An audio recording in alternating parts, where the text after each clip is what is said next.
The back and forth has got me so messed up. Don't ignore the signs. We've had enough of the whole damn thing that we got going. You hold the strings without me knowing. Why do I have to suffer through the thinking? Why do I have the feeling that we're sinking? I need to find a way.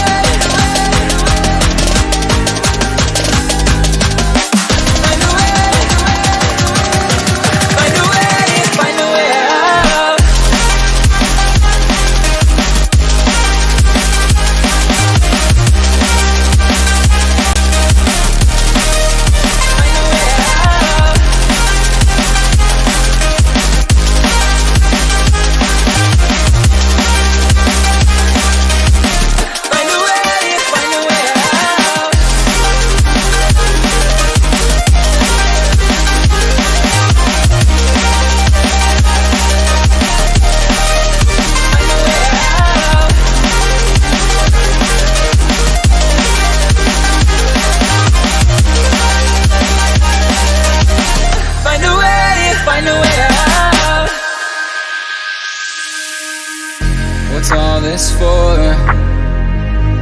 It's got me turned around, but I can't ignore the feelings that I found in this whole damn thing that we got going.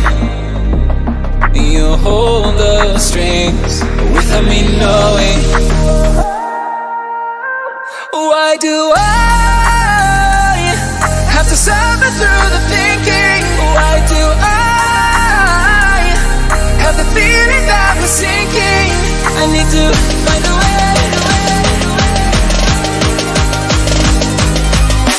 Find a way. Find a way. Find a way out.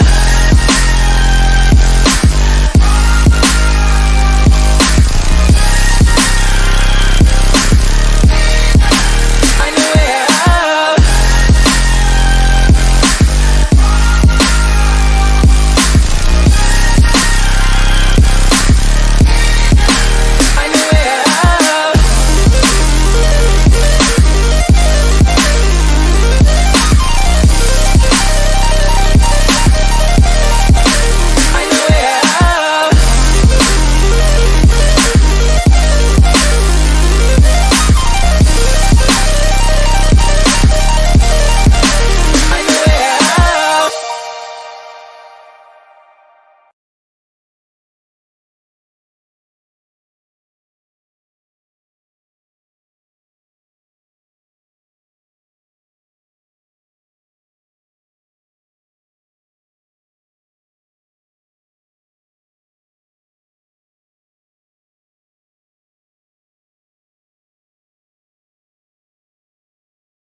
The back and forth has got me so messed up. Don't ignore the signs. We've had enough of the whole damn thing that we got going. You hold the strings without me knowing. Why do I have to suffer through the thinking? Why do I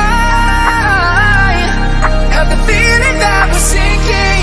I need to find a way.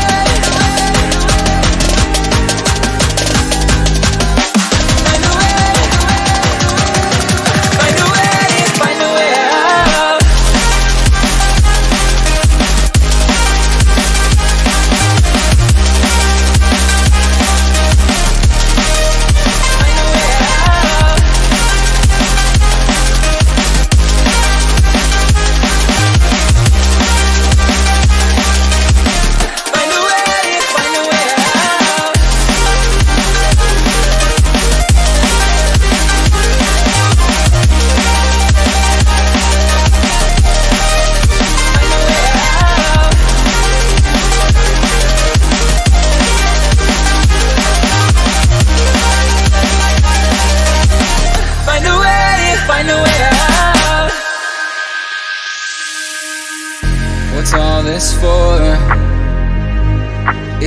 got me turned around, but I can't ignore the feelings that I found in this whole damn thing that we got going.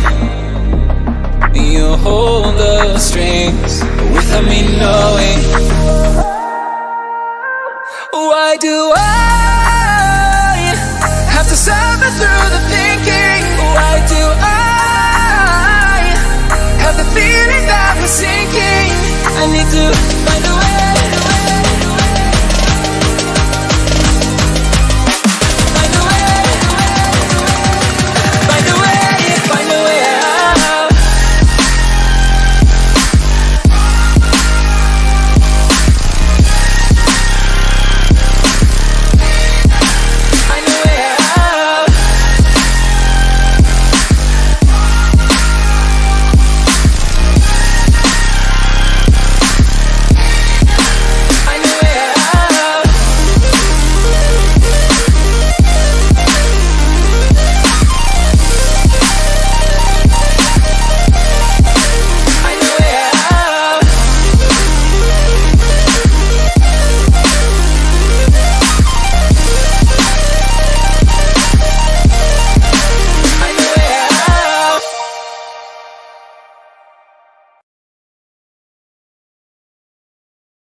putting us live.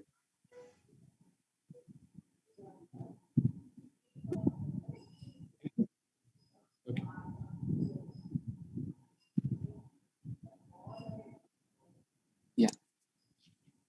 First of all, sir, I'd like to take this opportunity to officially welcome you to Zenevia, Bennett's first ever Tech Fest. I am pretty sure this session would be very informative, not just for me personally as an economics enthusiast, but also for everyone else, because today we'll be dealing with questions related to economic and financial principles in dealing with the country, with an entire country, especially the world's largest democracy. So I'm pretty sure we would be in a position to gain a lot of insight at the end of the session. Moving on, ladies and gentlemen, we have one such personality who comes from humble beginnings from the town of Bhilai in Chhattisgarh. He moved on to pursue his bachelor's in engineering in IIT, and then pursued his MBA in IIM Calcutta, and finally his doctoral program in the University of Chicago Booth School of Business. Yes, we have none other than Dr. K.V. Subramanian, the Chief Economic Advisor to the Government of India. So we're really honored to have you here. Thank you very much, and I'm really glad to be here among such young and very bright minds. It's a privilege to always maintain that, to be able to interact with such young, bright people who are the future of this country is indeed a privilege, and I actually value that enormously. Thank you very much. The honor is ours, sir.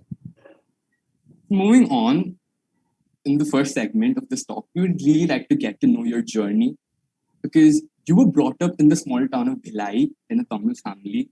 Then you went on to pursue electrical engineering in IIT Kanpur. How did your journey in IIT impact your personal as well as your professional career? See, as you pointed out, I came from a small town, and I was the first person in my family, both sides, both my mother's side and my father's side, to step into the portals of a university.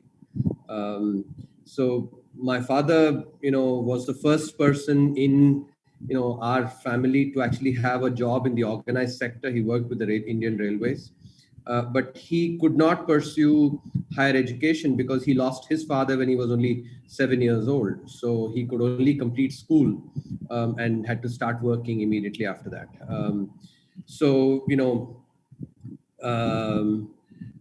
My parents actually gave us a lot of good values and passion for excellence. But I, did not come from a family that could boast of power, privilege, pelf, or even pedagogy for that matter.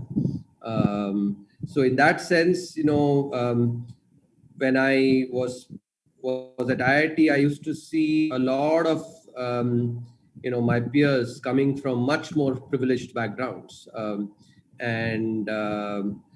but then I think being there and doing well, and keep and sort of holding my own, in such a competitive place. Remember, IIT Kanpur at that time used to be, the top place to go to. For instance, the All India #1, and I think about 5 or 6 of the top 10, something of that sort, or maybe, used to be part of our batch. And, from in the top 100 itself, several, maybe 25 to 30 people in the top 100 ranks used to be part of. And being in the electrical engineering department, you had to have, you had to be in the top 160 odd ranks to be getting into electrical engineering at IIT Kanpur then. So I think being part of such a competitive group and holding my own there, I think was just a phenomenal boost for me as a person. And more importantly, I have never been a bookworm. I used to really enjoy sport. I used to enjoy a lot of other extracurricular stuff as well. Indulging in that, I think also was something which was very good. The our peers at IIT used to be extremely talented as well, even on these aspects. Actually, I mean, typically you would think that they are nerds, but even the extracurricular talents, etc., were phenomenal. I mean, it was such a fabulous group to be part of. Today, so many of my batchmates are stalwarts in their respective fields. So I think being in part of such a group was, I think, quite a transformative experience for me. In one sense, what happens is your aspirations are set by the group that you're part of, by the group that you move around with. And going to IIT, therefore, the aspirations that I had after that were far higher, and I think that really helped me. One, the confidence that I drew from being in the best place in the country, and also looking at their aspirations, and thereby recalibrating my own aspirations as well. For instance, I could, if I would have looked at my extended family, or people who are older than me, etc., for them, their aspiration would have been, if I can get a good job, have a stable job, that's good enough. And it's quite possible that my aspiration might have been exactly the same, but for having gone to a place like IIT Kanpur. So I'm enormously grateful for that experience. I think learned a lot, and really my personality actually, I think, grew enormously at IIT, and it's really helped me ever since.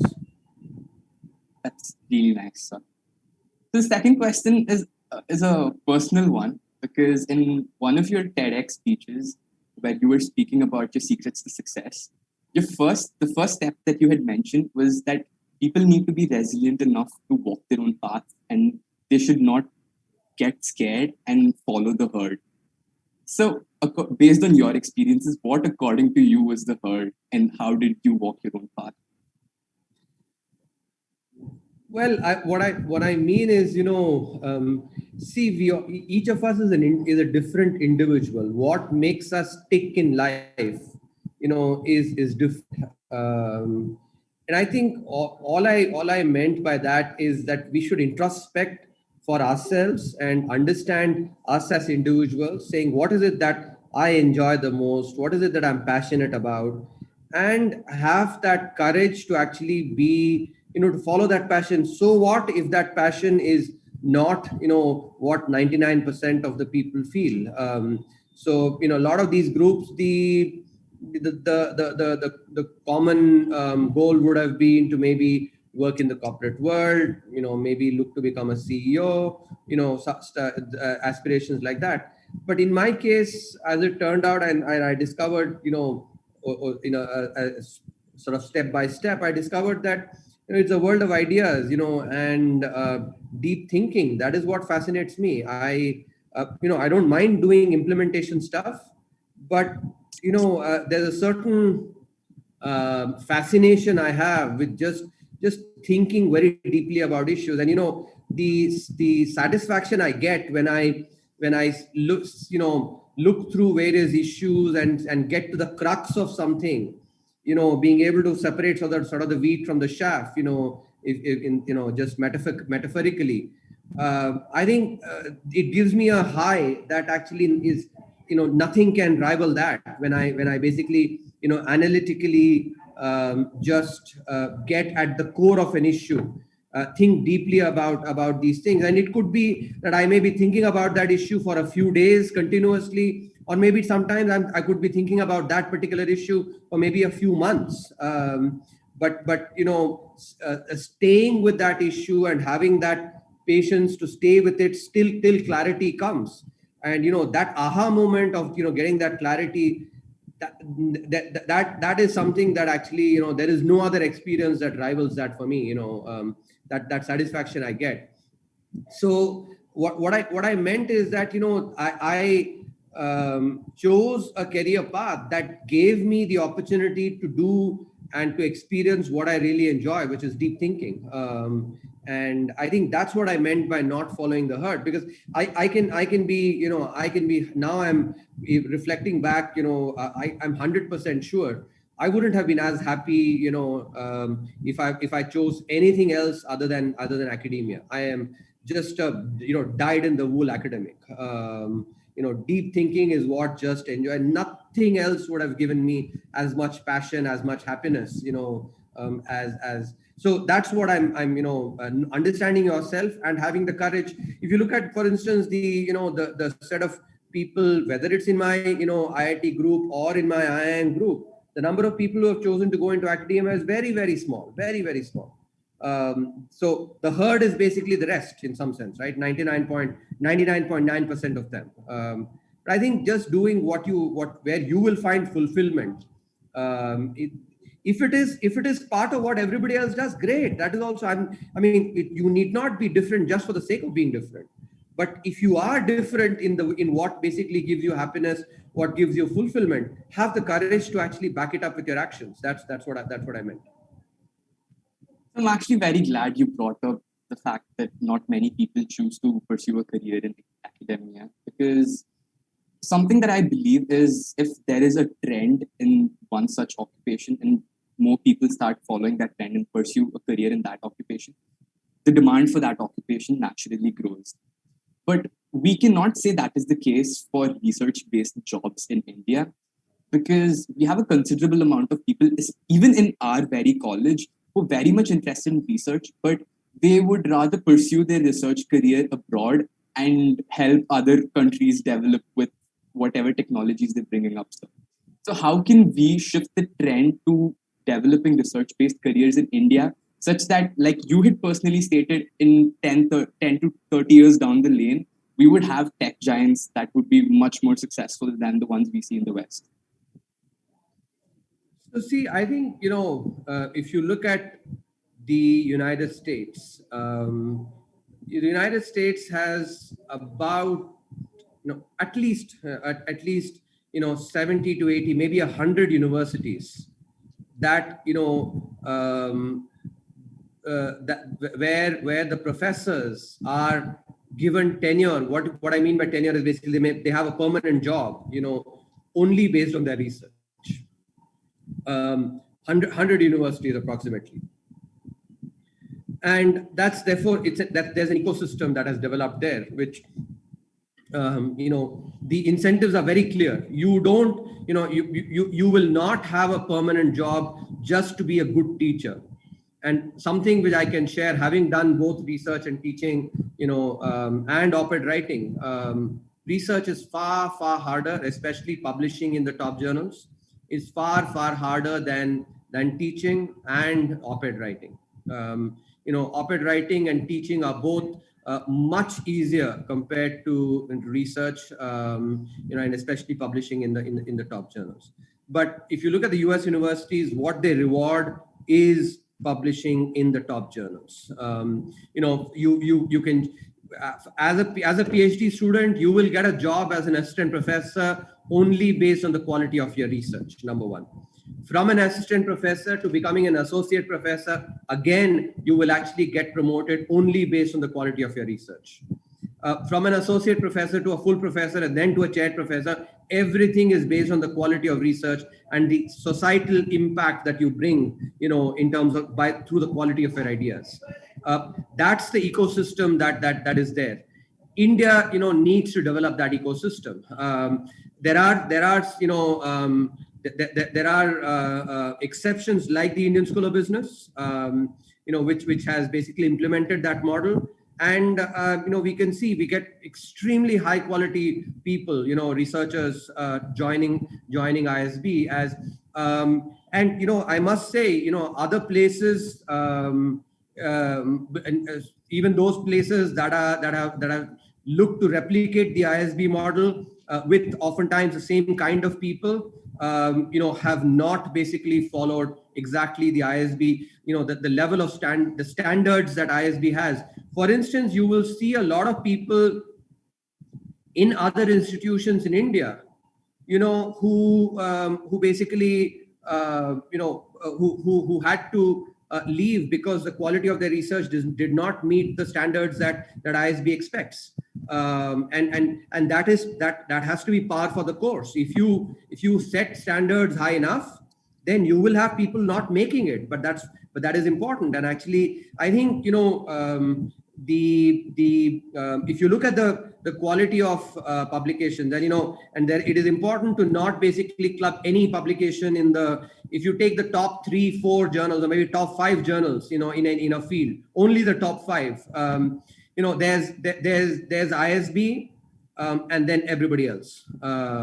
If you take the top five journals in a field, 5 or 6 journals in a field, and especially in business, you can put together every other university in India collected together. They will not even have half, the number of, those top 5 top 5 journal publications that ISB has. That's the kind of difference there is. I think that's what is important.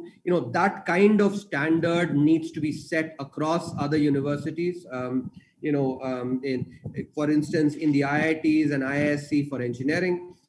Similarly, I think engineering and sciences are still okay, but social sciences is where there's a lot more work that needs to be done. We cannot continue basically just having teachers. We need to produce scholars. The big difference between a scholar and a teacher is basically teaching existing knowledge. Scholar is creating new knowledge. And I think, that culture of scholarship is what really needs to be inculcated, especially in our social science institutions. And the aspiration to publish in the top journals, not in, the EPWs of the world. The quality is just not good enough. That is what has to be really ensured. Otherwise, we will basically not get enough people coming into, because smart people want to actually engage their time creatively. They don't want to be wasting their time in life. And if you're only teaching, then possibly you're not, putting full, making full use of your time in life. So I think, it is really important, therefore, to create universities that basically, set high standards for scholarship, and especially, therefore, be very selective, maximum top 10 journals in the field, not beyond that. Anything else, actually, very few people read. That's a simple fact. Actually, no policy maker reads, research published out of the top 5-6 journals. So it has therefore no impact, and academic research has to be, and especially, in policy oriented areas like economics, has to be about the impact that it has. So I think these are important things that needs to be set. Only then will we get enough people choosing academia, research-based careers in India. So coming to a very interesting topic, especially since most of the audience here are from an engineering background. Well, in one of your interviews previously, in news articles that had been published, you mentioned that banks should avoid crony lending and they should start giving capital to credit-worthy borrowers. Now, because the objective of the statement that you had made was so that banks could gain more assets that would in turn, have a cyclical process where it would develop the economy. Now, if gaining assets is the objective, why aren't we introducing cryptocurrency into the Indian economy? I don't see the connection. You're trying to make a very tenuous connection. Talking about cryptocurrency and growing assets of banks. Where's the connection? The point is, we need to bridge the gap between cash flow, and when that's an issue, and since India is moving at a very digital pace, we can bring in cryptocurrency. No, I that still doesn't explain, what I spoke about on crony lending, etc. And with cryptocurrency, just a very tenuous connection. Try to explain that connection to me. Well, so then I guess my understanding of it was a little mistaken, and I will definitely work on realizing what you had spoken about. Well, so you had mentioned that so one thing was that recently you had mentioned the governance of the privatized sectors, especially banks, should really improve, because there are a lot of banks that are having the issue of having NPAs. But you had also mentioned the same thing around 2 years ago in an article that I had read by around 2019. So, do you think there has been any change in the governance model that have been used? See, governance, firstly, what you have to recognize is a slow moving process, or changes in governance it takes time. So, a 2 year period is, I think, very hard to comment on whether there has been actually, change in governance. Ideally, one can only look at differences in governance over, a 5, 6, or maybe 10 year period, because see, the outcomes of bad governance get shown only when, when things go south. Whether it's actually, take any crisis, take the Latin American crisis, Asian financial crisis, or the global financial crisis. The COVID crisis is different because it's an exogenous health shock. But if you take any of the other crises, these were endogenous, and they all stemmed from governance failures. So it's very hard to say, that governance has, improved, over the last 2 years, because that's just not adequate time to be able to make, a confident statement about the improvement in governance. I think, overall governance in the financial sector in India needs to, significantly improve. We are, I think, among the sectors which has basically just not kept pace with India's growth. I would mark out the financial sector as a severe underperformer. For an economy that is the 5th largest in the world, our financial sector by the size, would be far behind. We don't even have, we have only one bank in the global top 100, and that's a 55th ranked State Bank of India. If you look at it in terms of penetration of credit, the quality of credit, the financial sector has just been such a, severe underperformer. It's like, I'll give you this parallel, in the 1990s, the Indian cricket team, used to be tigers at home and lambs abroad. As soon as they stepped on an airplane, all the hundreds and the wickets, etc., everything vanished. And the Indian banking sector is similar. They can claim to be tigers at home. I don't agree, with that assessment, but there's absolutely, very little noteworthy that, that they have produced on a global scale. Well, so one method to deal with the unemployment rate in India is if we were to start promoting entrepreneurship among youngsters. Now, it is a given that if you have to be an entrepreneur, the very basic necessity is you need to have an entrepreneurial mindset. So can we expect promoting this entrepreneurial mindset in the new education policies that have been introduced? That's a very good question, but it's basically gets to, are entrepreneurs born or are they made? I think inherent in your question is this notion that entrepreneurs are born. I'm not quite sure that is the case. I think entrepreneurship can be taught. And business schools, many business schools are indeed teaching entrepreneurship. I think that the right way of identifying a problem, approaching the problem, and coming up with a solution to the problem, which is what entrepreneurship is basically, is what it is something that can be taught.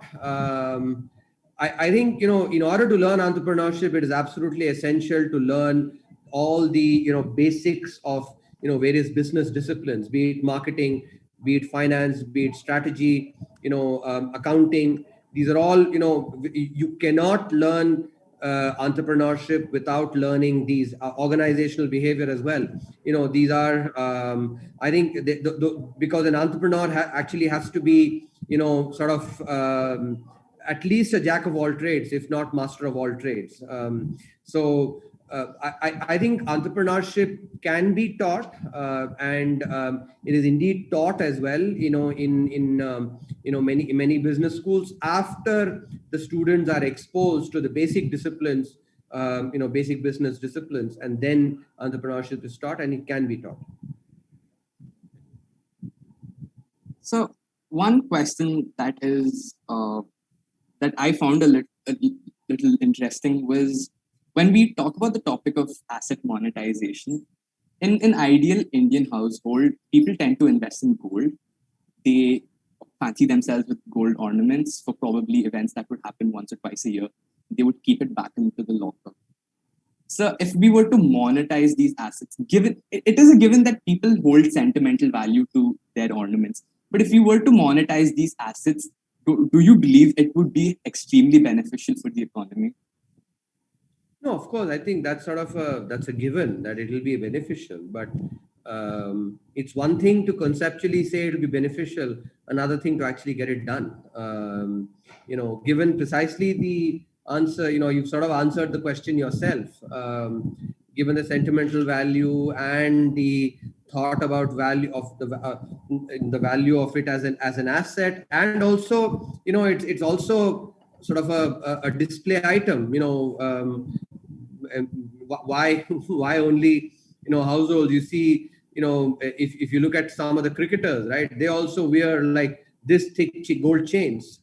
I was noticing the recent cricket series. If you look at Jofra Archer wears three chains this thick on his neck. So there is basically a display aspect to gold as well. So given all this, I think it's one thing to say that there'll be a lot of benefits, another thing to actually get it done.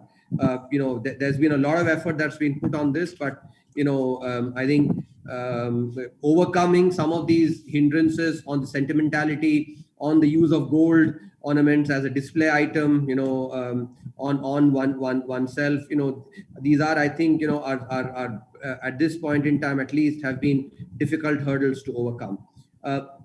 Therefore, the asset monetization the program has focused a lot more on idle assets that are outside of gold ornaments. There's a lot of land, and other assets, factories, and ports, etc. Land related to that, which actually is not getting used as much as it can be, and that's where therefore the asset monetization program is focused on. So one thing that was recently promoted a lot was the expected growth rate for the fourth quarter, which was 11.5% according to IMF, which is very similar to our own statistics. For the fourth quarter, let's be precise. Not for the fourth quarter of this year; it's for the coming year, financial year. Right. Sorry, sir. For the coming year, which is 11.5% by the IMF, which is also very close to our own statistics. Now, sir, you had also mentioned that in order to calculate the expected growth rate, you had used foundational economic principles, and you also had talked about supply side impact governance. So could you brief a little more on the factors that were involved? Because a lot of people believe that the issue was more of a demand side one rather than a supply side one. So that we get a little more insight. Yeah, I can give you a detailed answer on this, but I would request you all to take a look at an article that I wrote in the Economic Times, I think a couple of weeks back, highlighting India's response to the Asian financial crisis, the global financial crisis, and the recent COVID crisis, where this part is explained very well. So, I can have my office share the link to that. If you read that article, the answer to this will become very clear. But let me give you a short answer. See, I think this is Econ 101 that you would have learned. If you can draw demand and supply curves in your mind, if you have only demand increasing, you have this is, let's say, your supply curve, and that's your demand curve. If you have only demand increasing, what happens? Price goes up, the price goes up, and the quantity goes up. Price going up in the macroeconomic context translates into higher inflation. In contrast, if you have, so demand goes up, but supply also goes up, then what happens? The increase in quantity is much higher and price does not increase. And I leave that as an exercise. Just draw this, move the demand curve up and see what happens. You actually see quantity increasing, but price increasing as well. But if demand increases and supply increases, then the quantity increase is much greater than with just a pure demand increase. At the same time, the price level is also it does not increase as much. So translate in the macro context, if you have aggregate supply increasing in the economy and aggregate demand increasing in the economy, then you'll get a much higher growth impulse, and that growth impulse will come without inflation. This is just Econ 101, thinking from first principles. But if you have only an increase in aggregate demand and aggregate supply does not change, then you will have actually high inflation. And when you have high inflation, monetary policy, has to respond to high inflation. Monetary policy will go into a tightening mode. What does monetary tightening mean? Basically, just, monetary policy will try to, lower demand because inflation is coming from demand. So the fiscal policy has increased aggregate demand. Monetary policy will try to unwind it. So back to square one. So, you can see how when you have only an aggregate demand increase, fiscal policy only focus on aggregate demand, monetary policy basically will unwind that because of high inflation. So you will get growth for just a few periods, maybe a couple of quarters, but it will be ephemeral. It will not be sustained. In contrast, if you have aggregate supply and aggregate demand increasing, then you get high growth without inflation. And so monetary policy can continue to be supportive. Monetary policy does not need to unwind so it does not need to bring demand down, can actually continue to be supportive. So you get growth that is much more, much more sustained. Just simple economic principles, which basically tells you that if that economic policy must be focused on, especially when there's a crisis, focused on both aggregate supply and aggregate demand. And not just focused on aggregate demand. And I think research also actually backs this very, very, very, very clearly. So especially in a country like India, supply side frictions are significant. And so alleviating those supply side frictions is incredibly important. And that's why, we focused on that. I think, just focusing on aggregate demand, as you can see clearly, it's an incomplete story. It's actually not, a case of not thinking it fully through.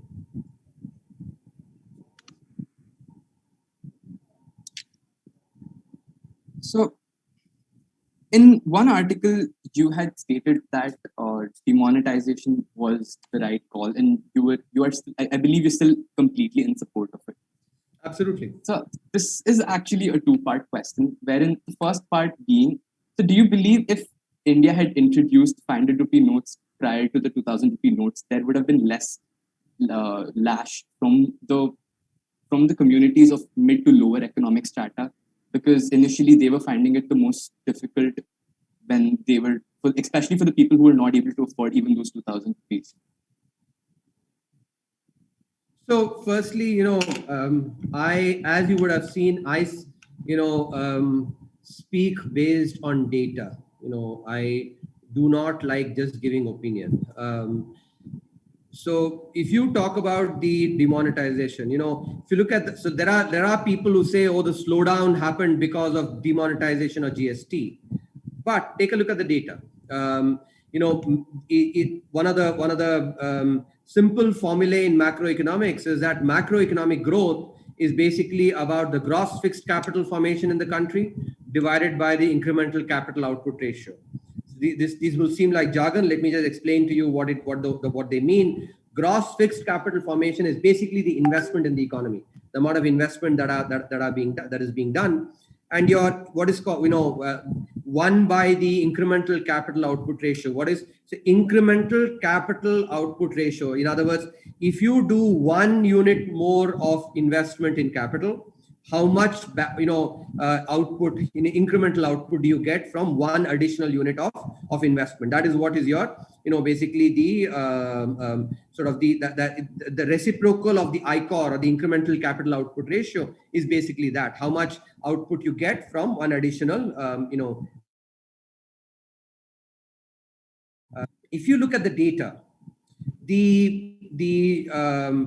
and if you just plot the gross fixed capital formation as a percentage of GDP, and those of you who are interested, I would urge you to go and look at the last year's economic survey, first chapter, in volume 2, where there's a specific section, which is titled slowdown, the reasons for the slowdown in the economy. And we've covered that in great detail.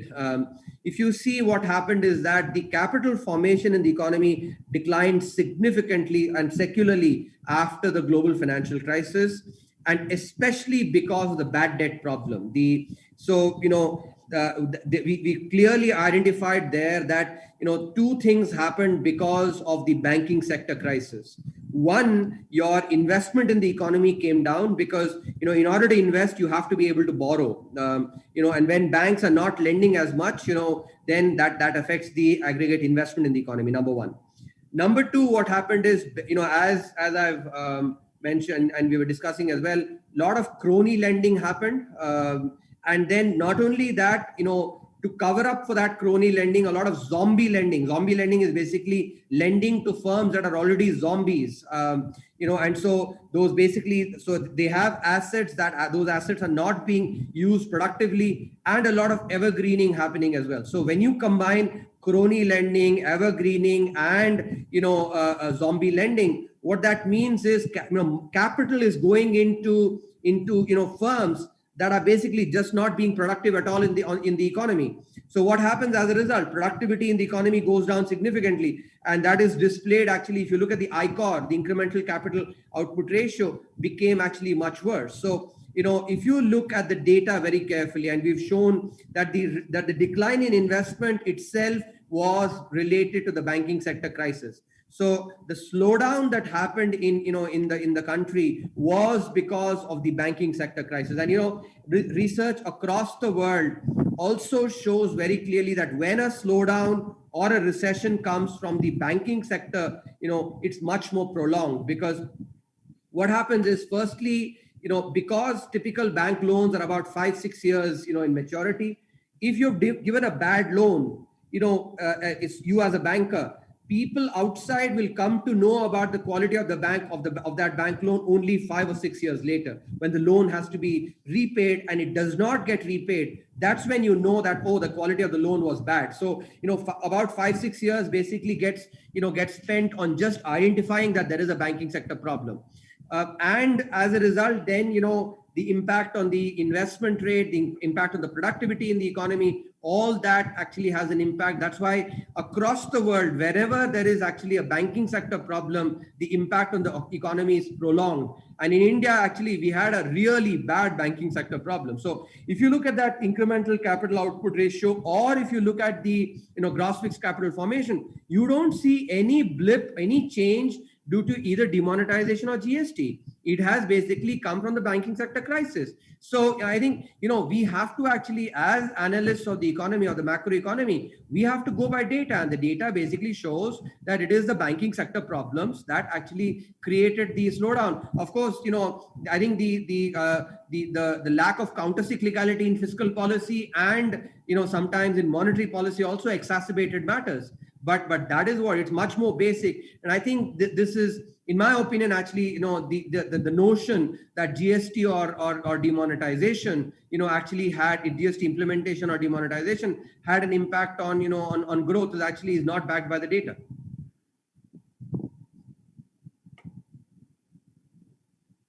So the ex-RBI governor and your doctoral advisor, Dr. Raghuram Rajan, has said that it would be a colossal mistake to sell these PSU banks to industrial houses. So what would your views be on this? See, there is, I think you have to look at such comments in their entirety. I think if you go and read that full thing, it's basically being, Dr. Rajan is not saying that privatization is a mistake.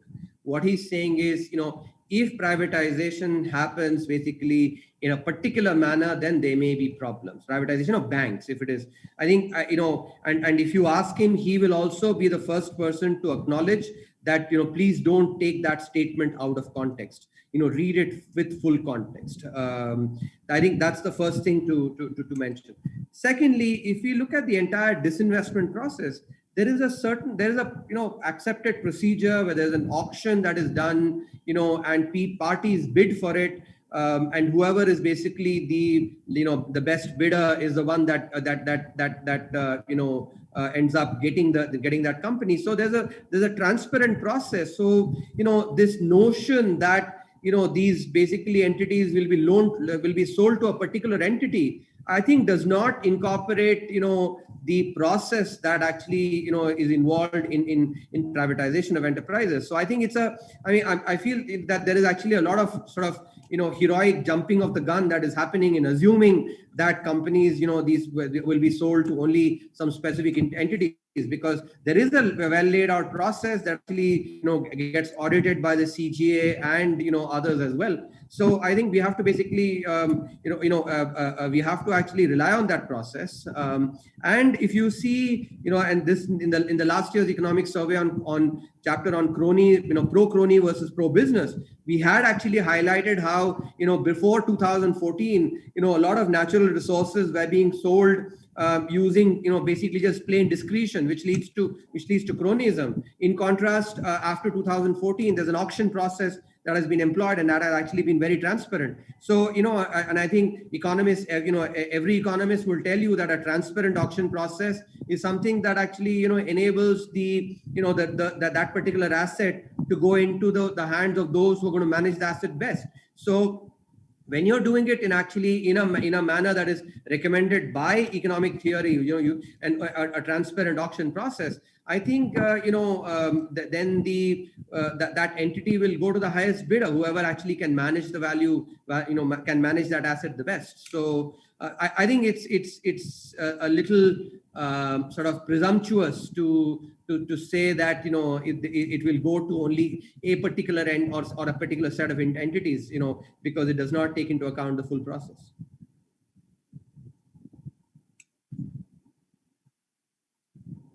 So the word privatization was brought up only recently.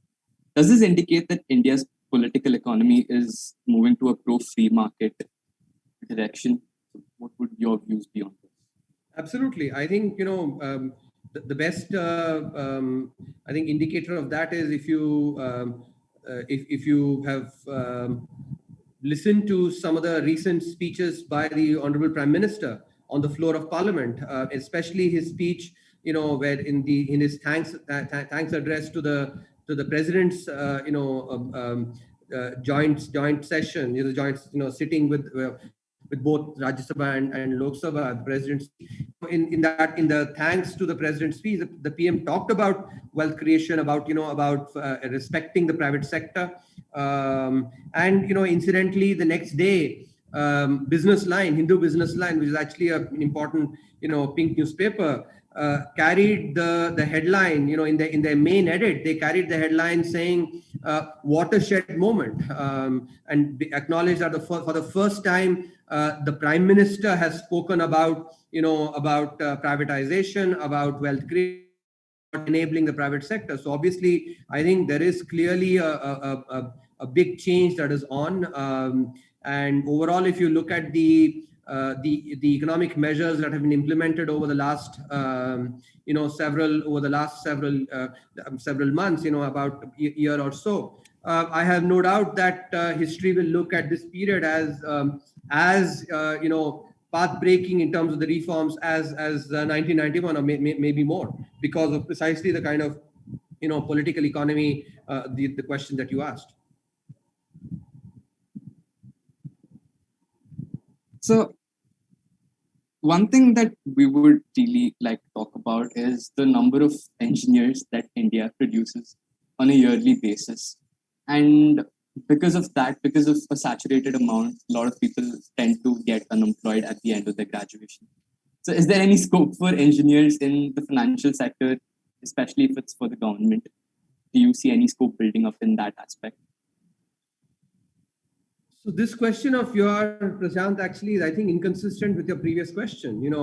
If you're talking about, the private sector, and the invisible hand of markets being enabled, and then at the same time expecting jobs in the government, that's it. In a free market economy, in a economy that is basically where the private sector plays a critical role, people like you should be looking for jobs in the private sector, and that gives you actually the freedom to really unfurl your talent, and do good for yourself and for the firm that you work with. So I'm not going to. I'm not a big fan, therefore, of creating jobs in the government. Instead, it's better to create jobs in the private sector. That's what is consistent with the with enabling the invisible hand of the market. Now, as regards your question relating to engineers, see, if there is an engineer who's actually picked up engineering skills well, I have no doubt that the market would actually value him or her very, very, very, very much.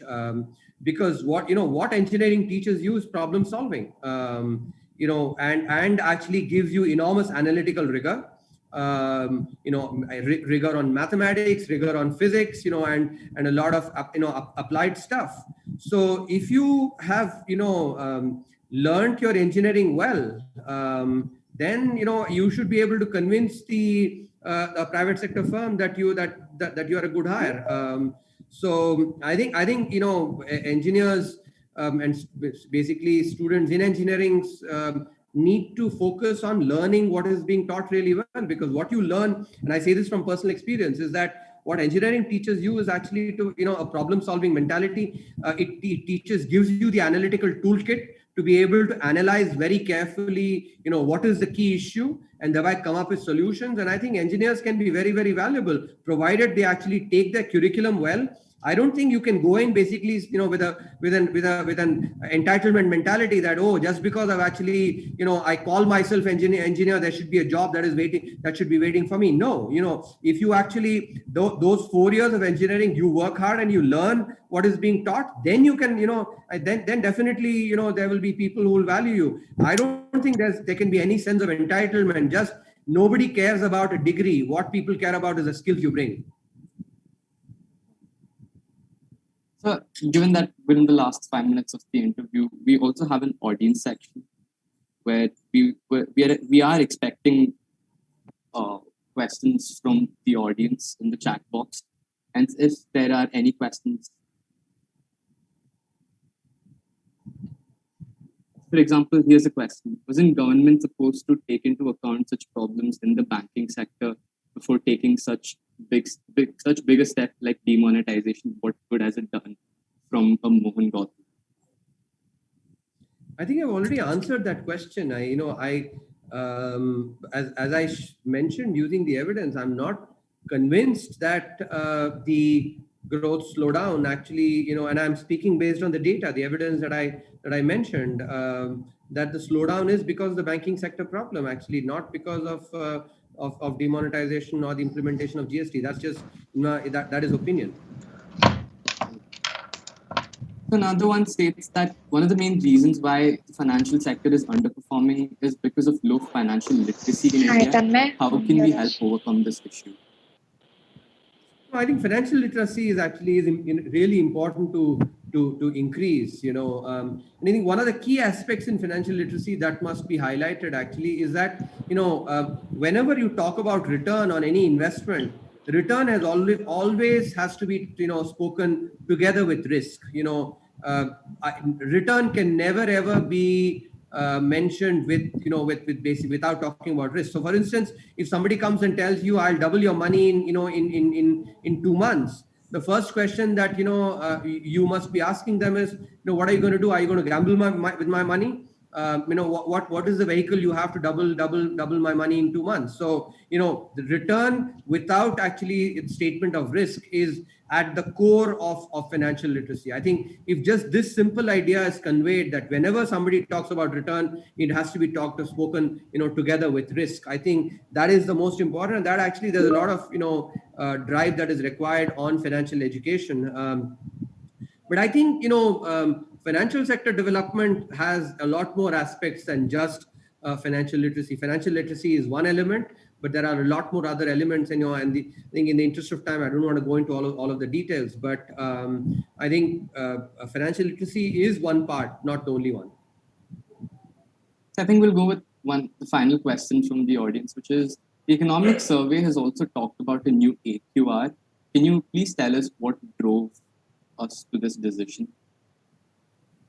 Say that again. Has talked about what new AQR? A new AQR. So it's from the audience. Yeah. So I'm just reading as it is. Can you please tell us what drove us to this suggestion? The evidence that's been in the survey, basically, that if you look at the period after the global financial crisis, there was regulatory forbearance that was given. That forbearance continued for 7 years. Because of the forbearance, and actually there's a plethora of evidence that's provided in that chapter, showing that because of the forbearance, there was a lot of zombie lending, bad lending, evergreening, etc. And, again, after the COVID phenomenon, there's been regulatory forbearance has been provided. So if you want to avoid a recurrence of that phenomenon of zombie lending and evergreening, then the forbearance has to should not continue for too long, number one. And the second thing is what an AQR does. Basically, AQR is an asset quality review. So, after the forbearance ends, a true assessment of the quality of assets has to be done, which is what, Dr. Rajan, in fact, had actually implemented, at RBI. And that is something which actually is very important. That must be done, because once there is forbearance, there can be a lot of temptation to hide bad assets, and bringing out those bad assets and actually bringing transparency on the balance sheet of banks is quite important. Otherwise, we risk repeating the same mistakes that led to the huge banking sector crisis and the significant impact on growth. We don't want a recurrence of that, and that is why the AQR is very important, as is discontinuing the forbearance at the first available opportunity. All right. Thank you so much, sir. I believe we've come to the end of our interview. I'm sure I learned a lot from this interview. There was a lot of insight gained from my side, and I hope you've had a good experience coming to our Tech Fest at the same time. Hoping to see you another day, sir. Thank you very much. Thank you.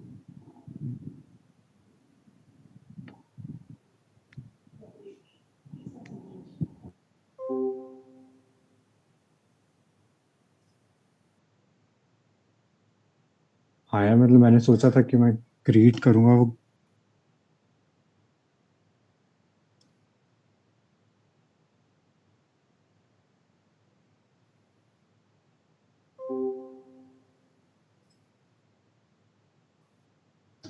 अरे उनको live नहीं करना था यार, तर मैं will be right back लगा।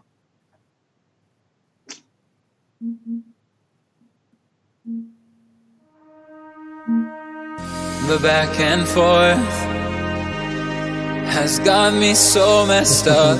Don't ignore the signs. We've had enough of the whole damn thing that we got going. You hold the strings without me knowing. Why do I have to suffer through the thinking? Why do I have the feeling that we're sinking? I need to find a way. Find a way. Find a way. Find a way out.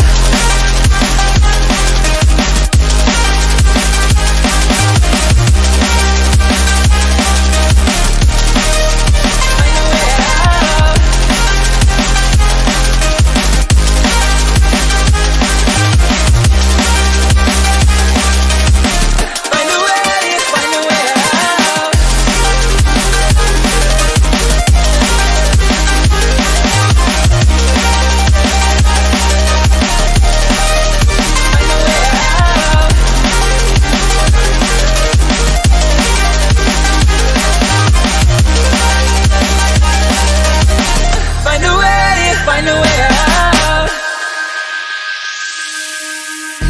what's all this for?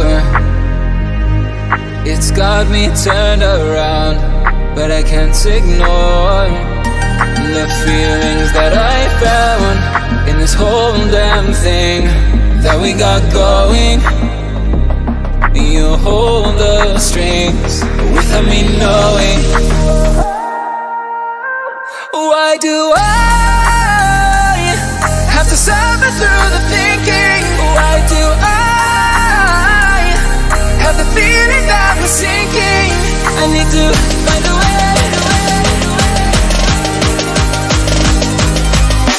Find a way.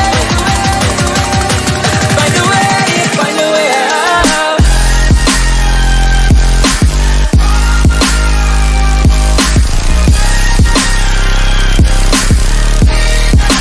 Find a way out.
Go live.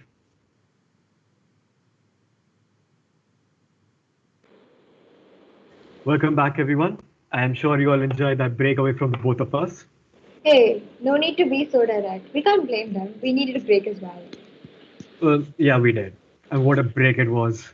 Interacting with KV Subramanian in a one-on-one session as entertaining as that.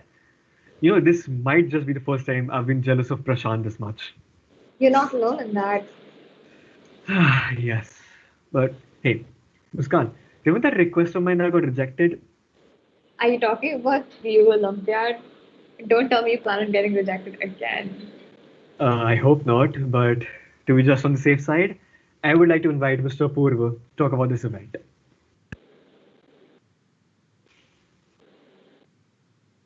Hi, Purva, it's nice to meet you.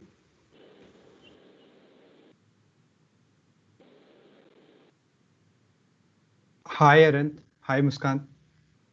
Hi, Pooh. Glad you're here. So, tell us a little bit about Rio Olympiad. Okay, so Bio Olympiad is an really nice initiative by the team of Zenevia to basically promote the knowledge of science and maths among the young brains out there in schools. Basically, we aim at providing different set of creative questions and informative questions to the students in class 10th, 11th, and 12th. Uh, the whole idea of starting an Olympiad by this fest was that we really never had this Olympiad with us. IITs have these kind of Olympiads, and we really don't have any Olympiads. So why not now? So yeah, this was the basic idea why we started this Olympiad. That sounds really interesting. So, how do you think this is going to help out students, like school students, taking part in this Olympiad? First of all, I should basically explain the structure of BU Olympiad. So BU Olympiad is a two-stage Olympiad, and the first stage is the basic, the whole traditional Olympiad where you go sit and solve the questions, the MCQ questions. We have a little bit of twist here. We are also adding logical reasoning to basically. We believe that it's not just theoretical knowledge that is important when you are at a very young stage like 10th or 11th, 12th, but also the logical part is very necessary when it comes to your future life. So yeah, the first stage is about the traditional Olympiad that we have at our schools. The second stage of this Olympiad is a unique ideathon for the school students, where we'll pick top 15 students out of all the registered participants, and we'll ask them to solve daily life problems or basically the problems which we had faced in past 2 or 3 years. So basically getting a real life solution of a problem which we had faced is something which I guess will help them in their future career and life also. Also, this will be a really nice way to basically encounter these kind of problem statements. So yeah, the second stage is about ideation, and then we'll have basically get down to top six presentations, and then we'll finalize our winner for this Olympiad.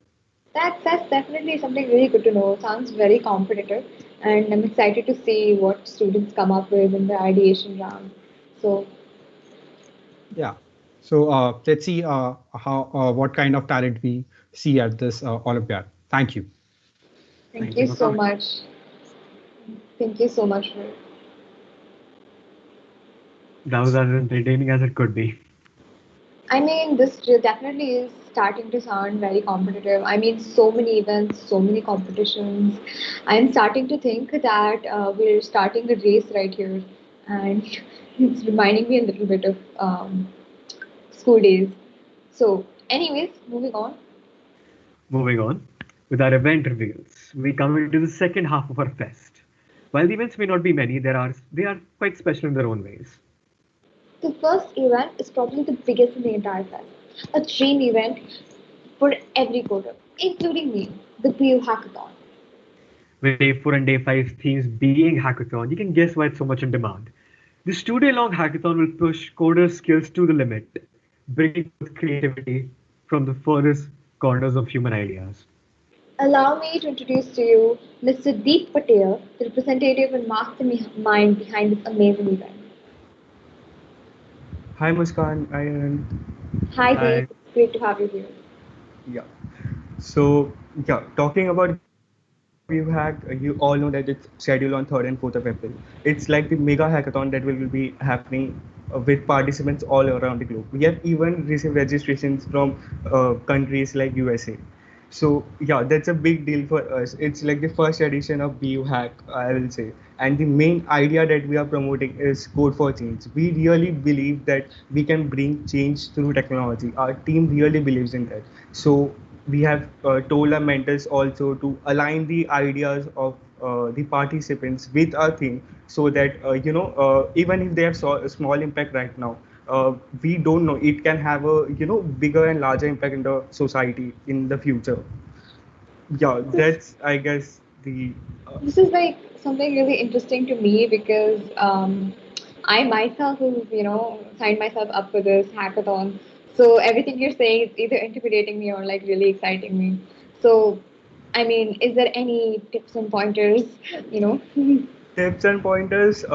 Yeah, it's just like you need to think very carefully about the ideas. We had a session last I guess yesterday with Swapnil Panwala about the whole hackathon, and tips that he gave, because he's an Asian India hackathon winner. That's he is like he has won many hackathons, and he gave a lots of tips regarding it. Just like you need to plan accordingly. It's a 24-hour hackathon, so you need to focus on the presentation as well, the front end, the back end, and you need to get connect with the mentors. Without the connection of the mentors, it will be too difficult for you to implement the idea of yours. Right. So that was the participants, like I will say, that was the few points that participants need to take care of. Okay. Another question, which again, which is not to answer this, but I would love any insight that you could give me on it.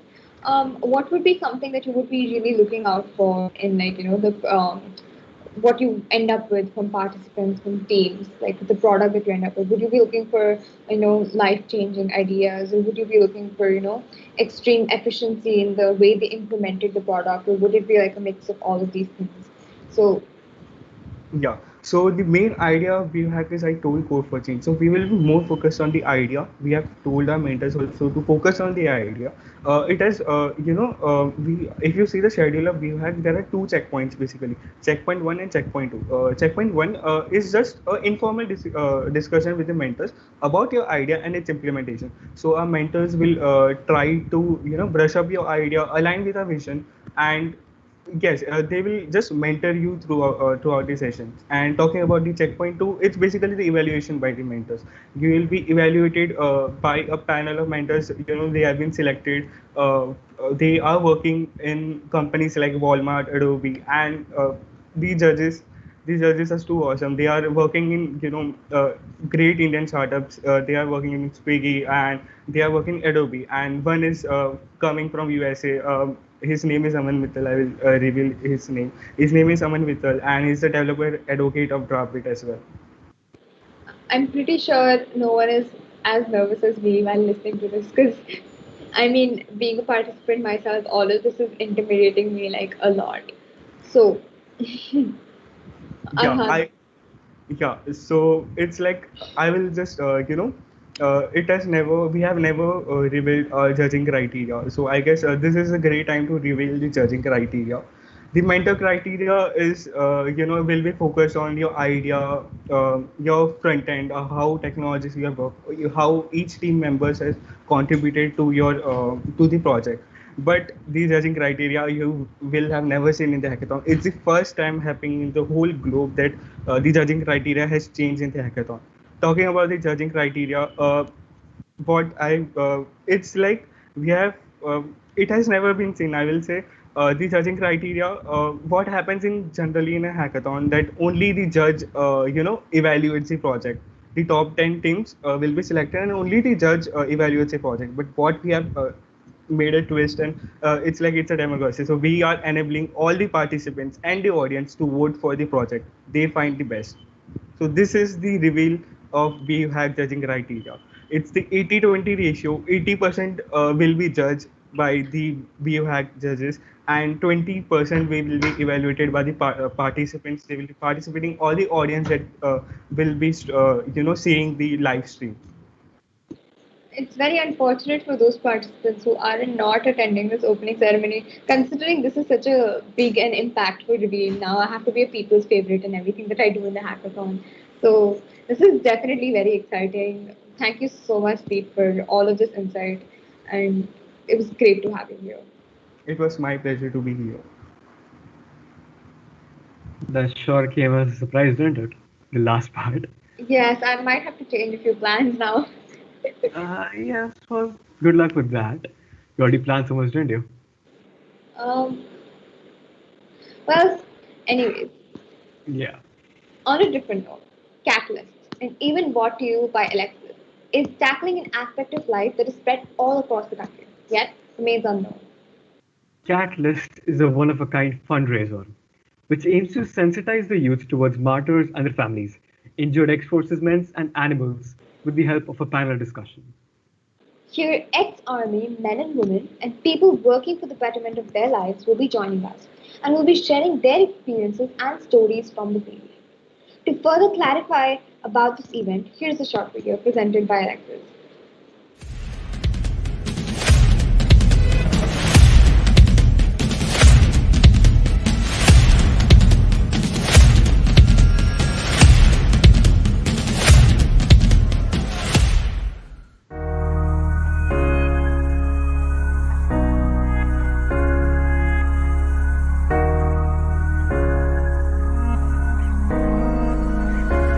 So it is said that it's better to change the environment inside rather than changing the environment outside.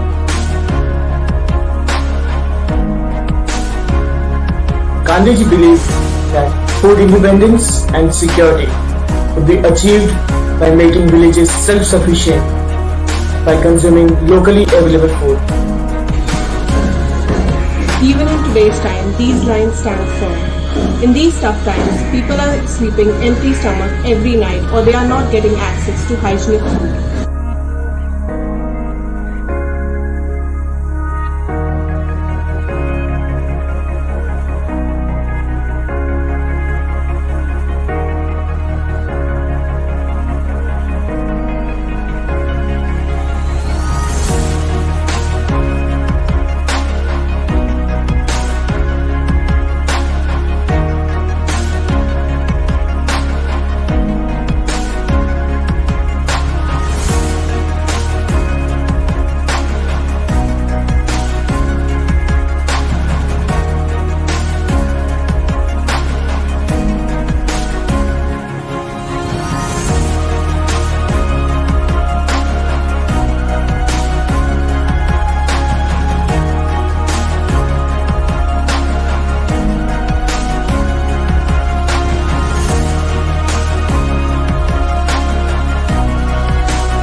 That was definitely an insightful video.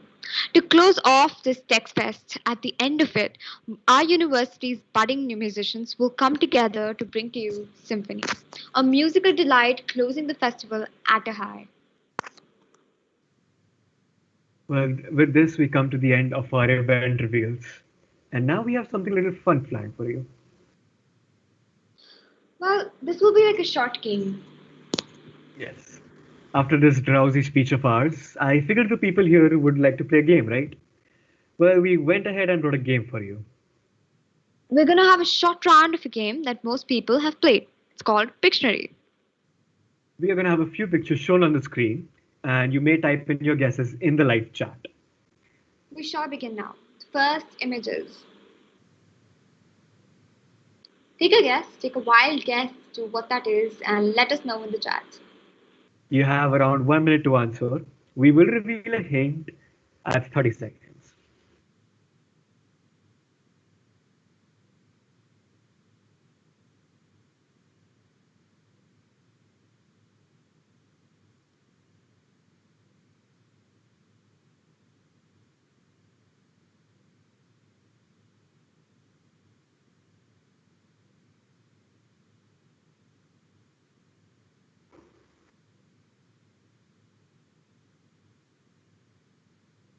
Okay. Here's the hint.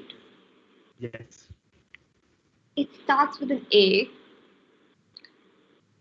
Well, someone really did get it right. I see it. Yes, you're pretty close. Parijat shooting, definitely close. But unfortunately, you've been beaten by Tanmay. Tanmay, you have gotten it right. It is correctly aim. Thank you so much. Moving on. Next, please.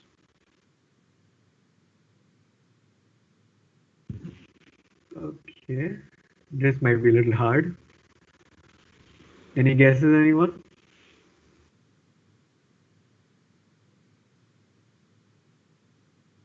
And no, Ajay does not practice a headshot.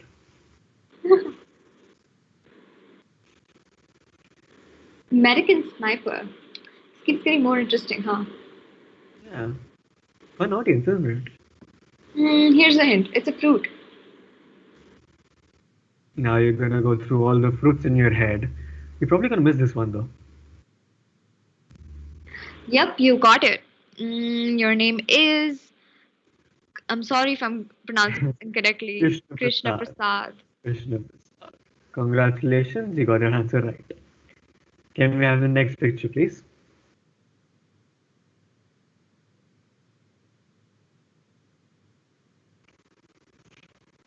It's simple enough, I think.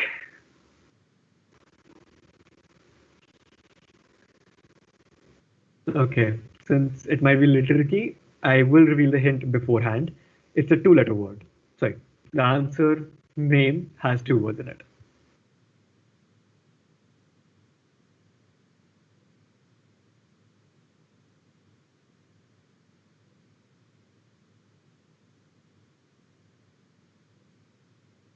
Yes, Got it Parijat right. and Archit, the answer is correct. It is coconut water. Congratulations for that.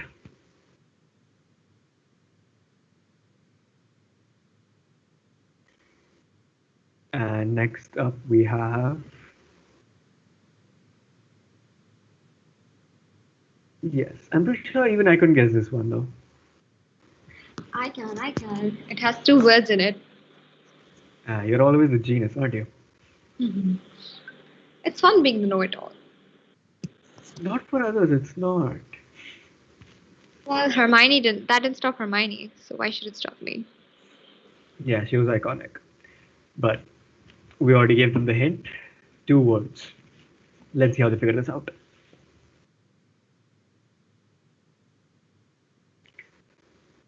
Pineapple. I don't think so. Should I just give it away?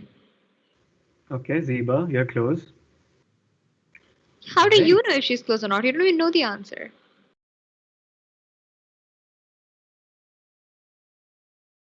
Bit. Hmm. You guys are going on the right track, but still not the answer. It's not quite the correct fruit, if I may. It's not a fruit at all, in fact. Okay, I'll give you a hint. The fruit, or whatever that thing is, the letter starts with L. The You do letter know. is L. You do know that whatever that thing is happens to be like this yellow color little veg thing that's very citrusy. It's definitely a pie though, so you guys got that one right. I You mean, just come gave on. them the answer, didn't Made you? it very simple. All right, it's lemon pie. Yeah, I'm not sure if you time guys ran out for you decided. guys. Apple tart. Hmm. Good thinking, but yes, lemon pie. Although the answer ran out for you guys. Reminds me of my childhood. Ah, For anybody who has a sibling, you probably might have experienced this. oh, I did.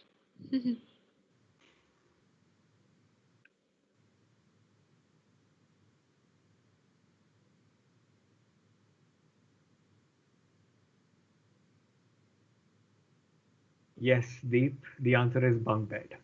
That was quick though. Very fast, very fast. All right then. Next up. Maybe should be tricky. Oh, come on. And This is it's pretty not. straightforward. Yes, right.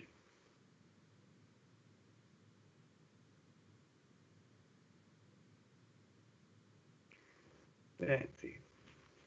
It's a four-letter word.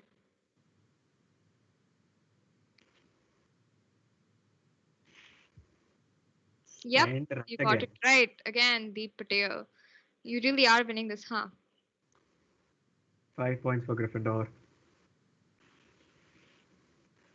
Yeah, this took me a while, unfortunately.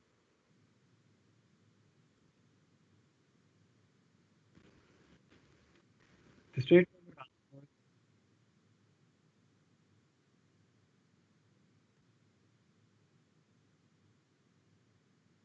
Any guesses, people? Okay, let's give them a hint, shall we? It's the It's a, most simple and the most straightforward thing you can think of. Do not overthink this one. it's 5 letters. Just say it out. It's a type of clothing. Okay, that's kind of obvious. It's a shirt. I'm sorry I could not keep it in any longer. Although it does look like a Juventus jersey. Not bad. It Yes. does. I mean, Technically, it's a t-shirt, but I guess shirt works here. yeah, I mean, technicalities. Technicalities. Do you have Uh, another one? I think we should call it to an end here. All right, fine. Uh, organizers gonna have to give me a hint on this one. I have no idea.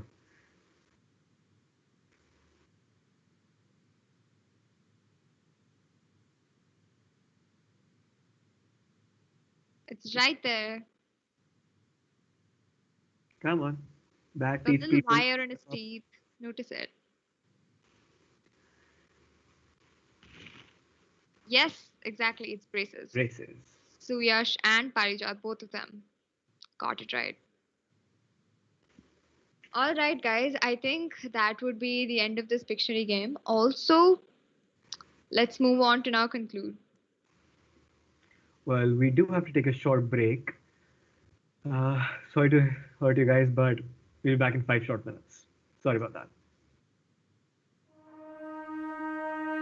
The back and forth has got me so messed up.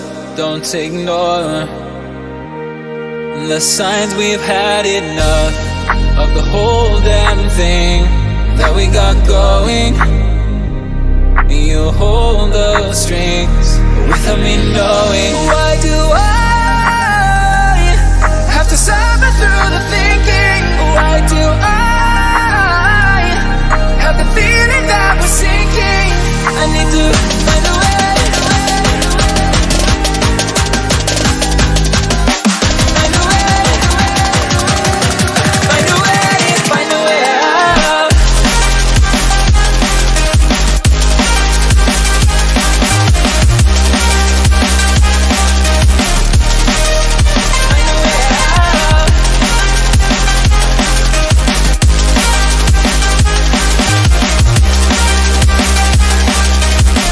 Find a way, find a way out.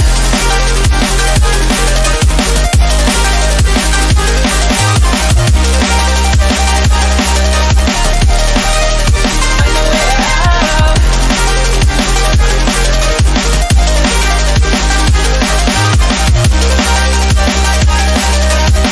Find a way, find a way out. What's all this for? It's got me turned around, but I can't ignore the feelings that I found in this whole damn thing that we got going. You hold the strings without me knowing. Why do I have to suffer through the thinking? Why do I have the feeling that we're sinking? I need to find a way,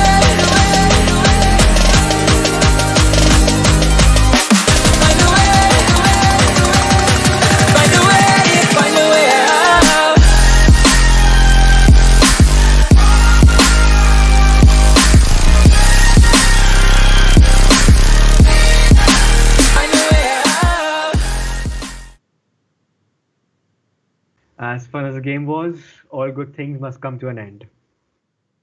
Well, that will also be an end to the opening ceremony of Zenevia. It was great to have you here, and we apologize for any inconvenience for the short breaks that you might have faced. And so, I say, let the games begin. And may the odds ever be in your favor. Just so you know, in 15 short minutes, our first event in this Tech Fest will be starting, called Popcorn Hour. It is one of our most awaited events with more than 200 registrations. So stay tuned to watch.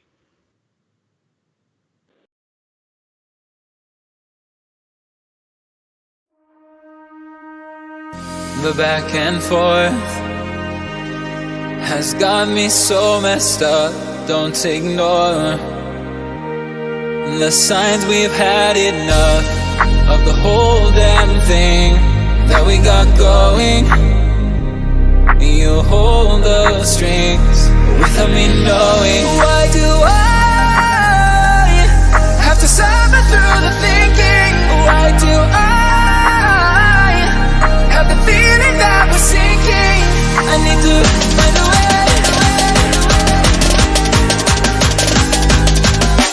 Find a way. Find a way.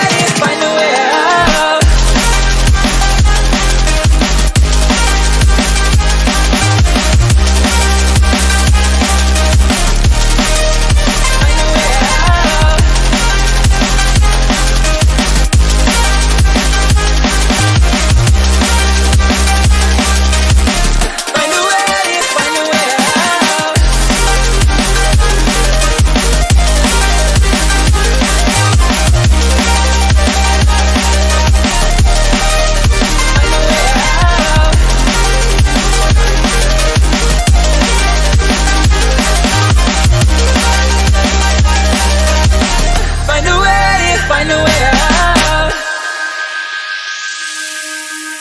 What's all this for?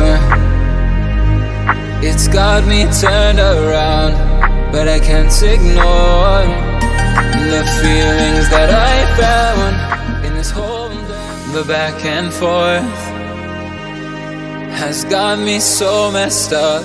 Don't ignore the signs. We've had enough of the whole damn thing that we got going. You hold the strings without me knowing. Why do I have to suffer through the thinking? Why do I have the feeling that we're sinking? I need to find a way.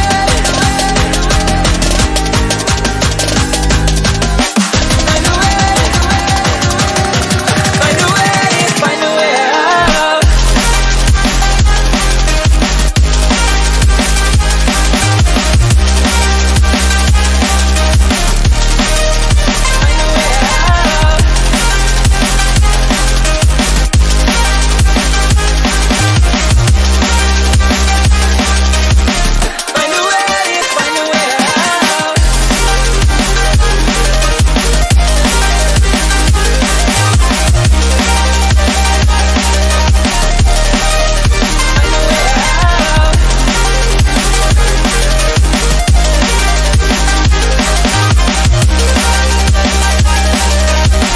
Find a way. Find a way out. What's all this for? It's got me turned around, but I can't ignore the feelings that I found in this whole damn thing that we got going. You hold the strings without me knowing. Why do I have to suffer through the thinking? Why do I have the feeling that we're sinking? I need to find a way. Find a way. Find a way. Find a way out.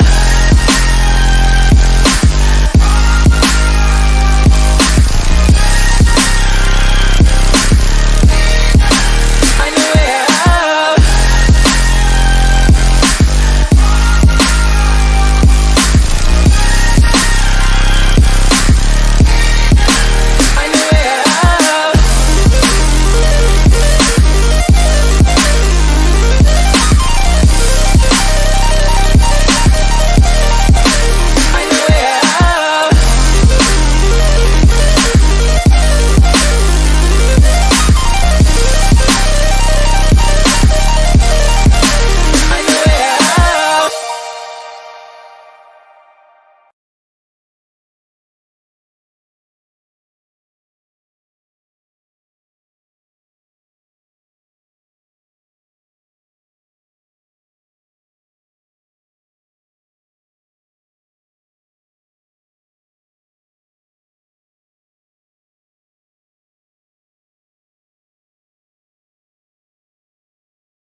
All right, so we've started the event. We are live, everyone.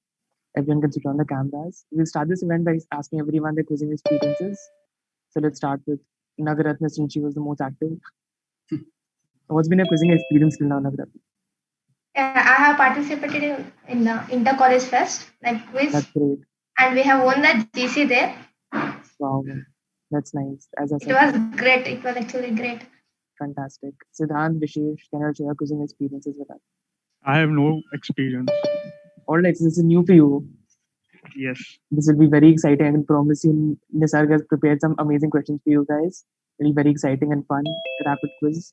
So I'm sure it'll be a great first experience for you. So Tej, can you share quizzing experiences with us? Oh, your mic is muted.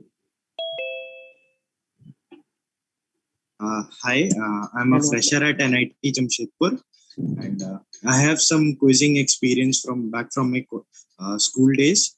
Like I used to participate in the school quizzes. That's it. Great. Starting with the college quizzing career. What are your expectations from Zenevia's first tech fest and the quiz? What is the Like, level that you're expecting? I have attended some quizzes of Major, so Major Chandrakant Nair. So Wow. I don't think so I can go full on Berserk mode in quizzing for another 2 years. Like it was the Milas quiz are really tough of Major, so thoda These are learning demotivated. Don't worry, it'll be an amazing learning experience. It's a great format, great questions are prepared for you all. Don't be nervous at all. It'll be a very fun experience overall. So Tej, I would like to tell you that quizzing is one of the most fun thing to do. It is more about getting the experience and rather than just winning an event. Okay. And so quizzing is one of the best things you could do. Like you can gain experience while having fun, So that's an important aspect. Yes. Can I have someone who's extremely confident going into this quiz, who thinks they'll ace it? Can someone unmute and tell me if someone is overconfident going in? I think Yuvraj, in this quiz, everybody's winning because everybody's getting 500 rupees worth of coupons. So I think everybody's winning at par. Throughout the quiz and is there on the call, we get 500 worth coupons. So he's right, everyone has a win. And apart from that, the learning experience is going to be absolutely great and fun for everyone. So I'm looking forward to having a very interactive session for which you all will have to speak up, unmute yourselves, open your mics, and interact with us as much as possible. It's going to be a two-way thing throughout. At no point will only we be speaking. So I think we are live now. Let's get started with introductions. All right. A very good evening to everyone present here today. I'm Yuvraj Agarwal and I'm your host for today's event, Popcorn Hour. This is a tech quiz presented to you by Curiosity, the quizzing department of Cerebrum of Bennett University. Cerebrum is a university's literature club. They have been extremely active in being the spokesperson for everything from historical books to Bollywood music. Their quizzing department, Curiosity, has been one of the most prominent over the past year. If you can check their social media out, they have conducted many various quizzes, all ranging from Marvel DC quizzes to sports quiz and Bollywood quizzes. So watch out for an extraordinary quizzing session waiting for all of you. We will be covering a very wide range of topics, from the eccentric CEO Elon Musk to the constant depression in all of our lives, COVID-19. All right, so now I'm going to be announcing the rules and regulations. These are very important to listen to them very carefully. Today's quiz will be conducted on Dare to Compete. I hope the link has been given to you all via email. The link for which will be sent to you all. The code, if required, will be shared with you all over here. We will have 30 questions. Sorry to interrupt, Yuvraj, but the link is not working right now. The Dare to I mean, link? Yeah. The link that has been shared to you all by email. Yeah, the one which is sent to us by email. If we click on it, it is there somewhere. You may look into that. So I think Anika can share the link with you all on chat. Anika, please send the working link on chat as soon as possible. Yeah. All right. So the Dare to Compete link will be shared with you all. There'll be 30 questions in total, which have to be answered in a span of 15 minutes. It'll be a 15-minute quiz, 30 questions. So if there is a wrong question at any point, due marks will be awarded to all the team. 1 point will be awarded to all the teams consistently. The onus will be on the Curiosity, the quizzing department. In case of a tie, this is important. In case there is a tie in the number of points at the end, the team that has completed the quiz in the least amount of time will be awarded the win. So time also matters in this quiz, not only points. The faster you complete the quiz, the better it will be for you all. and access to the questions will be given to the individual, or in case there is a team, to the team leader only. All right, so let's get started.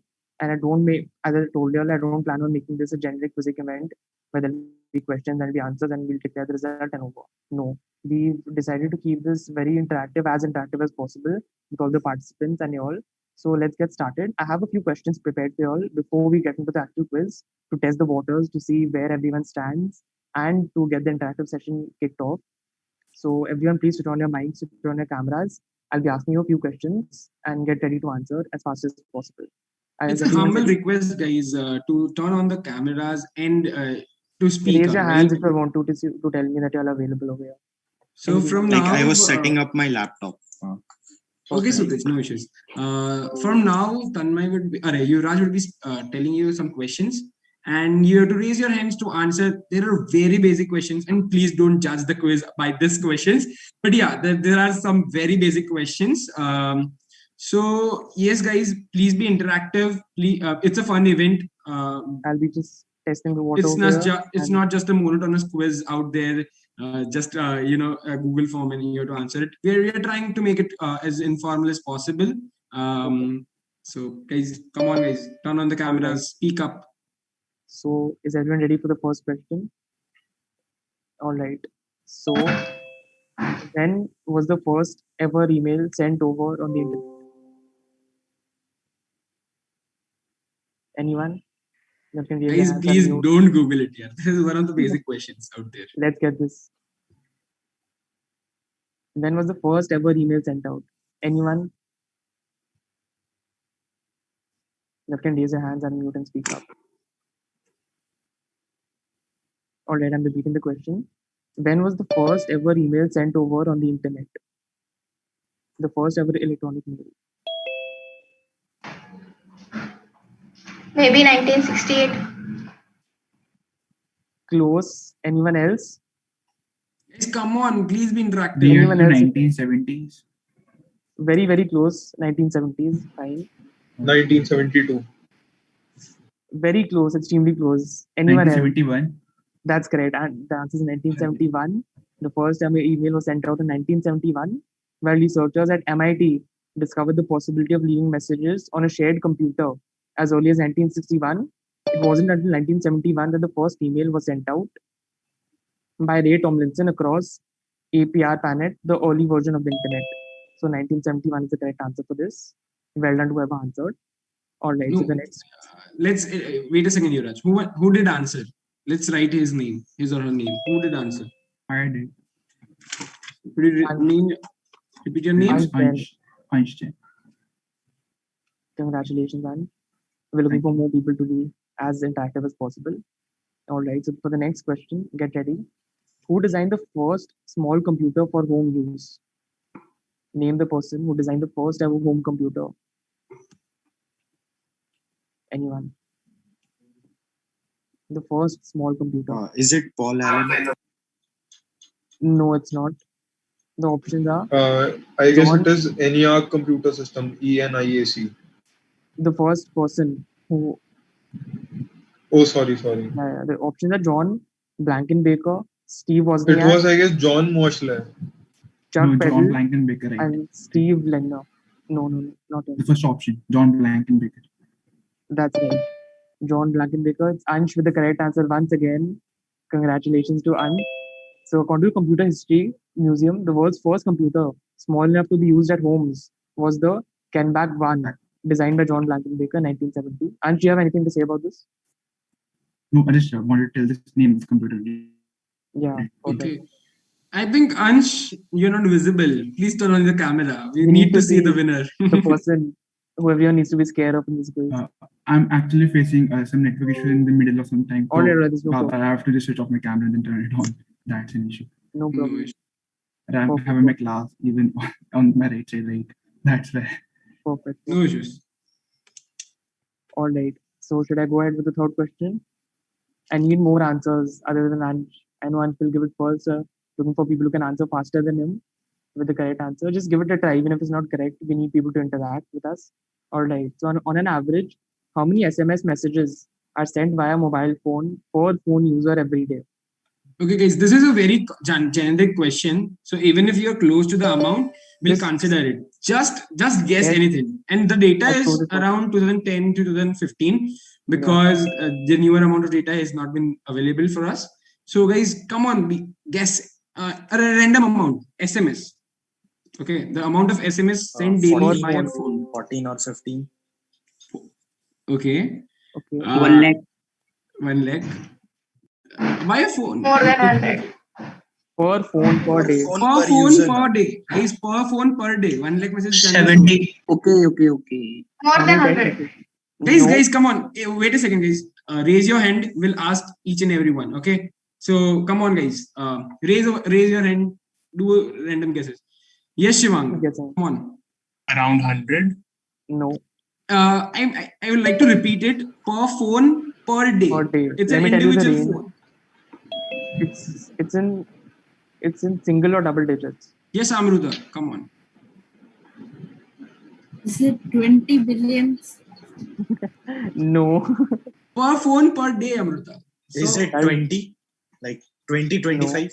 No. Okay. So they just let's go with the nearest number. So they just told 20. Shivang has told 100 and Amruta has told. Once again, I'm asking. Is it 200 per day? Raise your hand, guys. We need to ask your names. Yes, Ansh. I can't find my. 10 to 12. No. 10 to 12 close. Okay.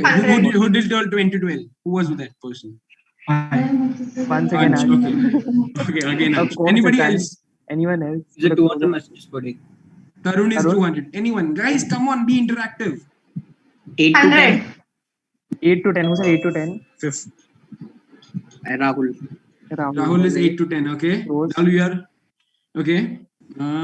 Anybody else? 60. 60. Okay. Guys, come on. 4 to 5. 4 to 5. By Okay. SMS, do you mean? Very close. Sorry, Vinayak? By SMS, you mean excluding the WhatsApp and all? Yeah, only just SMS. The short message service. It may be around 3, 4, 5. 6, 7, 8. Right. Very close. All right, Vinayak. Vinayak gets the point in this. It's 2.5 messages per day per user. 2.5 SMSs that are sent. Text messaging is the most widely used data application on planet. Over 1.8 billion are actively using SMS. Over 2.5 messages a day to over 3 billion mobile phones worldwide in September 2007. This is 2007 data. So 2.5 per user per day is the correct answer for this. All right. So that's the reason I was giving the clues. It is per phone. You know, there are a lot of number of phones out there. So yeah. Exactly. Come on, Yuraj. Next question. Come on. Amrita says that she's a chatty person, so she guessed it in millions. But yes, there are variations, I'm sure. And Amrita, we like you to be as chatty as possible in the quiz as well. So let's get started with the other question. And what year was the world's first mobile phone handset released for sale? I'm sure people must be knowing this one. So let's get started. Can you please repeat? What year was the world's first mobile phone handset released for sale? Which year? 1980. 1970s. 1996. 1996. 1980 close. After Martin. 1973. 1973. Motorola phone. Ayush says 1983. Ayush, 1983 is the correct answer. 1983. The first generation analog system started in 1979 in Japan, but the first commercially available mobile phone handset didn't appear until 1983 in US. It weighed over 750 grams, measured. So one cost nearly $4,000 US. $4,000 US back in 1983. So you can imagine how rare it was to find. So yes, Ayush, well done. 1983 is the correct answer. All right. So maybe we can move on to one more question before starting the quiz. I can see people have started to join. We'll wait for more people. Yes, we'll take more questions, Yuvraj, and then we'll start the quiz by 12:20 or so. Yeah. Perfect. So one more question for you all. Which gases are present in the plasma and plasma TVs? Which combination of gases? I'll give you all options for this one. A is neon and hydrogen. B is helium and oxygen. C is neon and xenon. And D is xenon and hydrogen. Neon and xenon. Can you please repeat the question again? Neon and xenon. Let me repeat the question for Vinayak once. Which gases are present in plasma TVs, in the plasma of plasma TVs? Which combination of gases?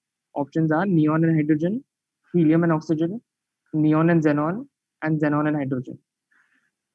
Neon and xenon. Neon and xenon is the correct answer. Okay, so guys, we all know about the World Wide Web and who invented it and all that stuff. Do you know how much amount of time it took to develop the first website? Come on, guys.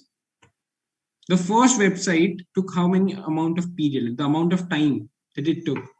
Any guesses? Approx 1 year. Okay, who told? Like, raise your hand, guys. I need to see the names. Come on. 8 to 7 years. 8 to 7. Okay. Aviral. Okay. Anyone else? Sutej. Amrita, you are the chatty one, right? You have to answer this. Come on. Amrita needs to answer questions from now. We need her to answer. Any guesses, Amrita? A wild guess. 5 years. 5 years. Okay. Maybe 3 years. Okay. This is 3 years. Aviral was 5 years, right? 1 year. 6 months. 6 months. Okay. Guys, it was the first website. It might take a time, right? Okay, so the answer is it took 2 years from 1989 to 1991, and it took 2 years to just develop the first website on the World Wide Web. Imagine how far we've come technologically. Now we can just go to wix.com and make a website within like half an hour. It won't even take any effort. So this is how far we've come, and this is what this fest is about: technology and the future. So yeah, interesting facts to know. Do you want, like, guys want other questions, or should we start with the quiz? You're getting bored or something? Guys, come on, interact. You must start with the quiz, but as I told you, the link is not opening. And okay, it will open at 12:20. Come on, okay, guys. Okay. So I think that's from our side. Yeah, so maybe 1 or 2 more questions. Yeah, we'll do that. I had a query. Yeah. So we just need to click on the play button, right? And then the quiz starts. Nothing else. At 12:20, you have to click on the play button. The quiz will start for 15 minutes. And if you guys any questions, ask them after the quiz ends. Don't interrupt. So when the Zoom call should be on. Sorry. So we can turn our mics off, right? At the time of playing the quiz. You have to. Yes, you have to. Okay. But ensure that you don't Google the stuff online. Because nowadays we have ensured that you can't Google it, but still. The questions are not Googleable, believe us. And this time as well. And as I said, people who do the fastest will win. And giving online exams for over a year, I've realized that Google doesn't help you want to solve questions fast. I've learned this the hard way. I think my friends will agree over Aviral, Siddhant. So yes, do it at the top of your head as fast as possible. Okay, guys. So we all know, like, this is the last question. You can do the random, guessing work. So Wikipedia is maintained by bots. We all know that, right? So what are the amount of bots which manages the Wikipedia page? There are around 52 million Wikipedia pages. So the amount of bots, the total number of bots which manage the page. Do you have any million? options? 2000, but I'm not really sure about the exact number. 100 million. It's about. I don't have any options, guys. This is random top of my head. Like at least 2 bots per page, 100 million. Okay, Sutej is telling 100 million. 2000. 2000. Okay. I'm above 2000 for sure. Okay. Vinayak, are you Googling? Yes, come on. Amrita, anybody else? Who are all there? Rahul, Shivang, Tarun. Guys, answer. Vishesh, anything from you? Nagratna. 80 billion around. Subhang is also there. So the answer is 2,468 bots. Exactly. So as Yuvraj told, how much the technology is advanced, it just takes 2,000 bots to manage whole 52 million pages out there. As Sutej said, we probably require 100 million people to get this website running 52 million pages. We require 2 people per page at least, but with the help of technology and bots, we can go take the number down to almost 2,000. So that's how far we've come from all this. So yeah. Okay, guys, we shall start the quiz now. You can go to darettocompete.com and start. Open your links. Let us know if it's not working. The link is there on the chat box as well, and we have sent you a link by email also. So open whichever link is working. These are the rules and regulations you can see on your screen. I'm sharing the screen. So all the best. There is no winning, no losing. Make this a proper learning experience for everyone. Go for it. All the best.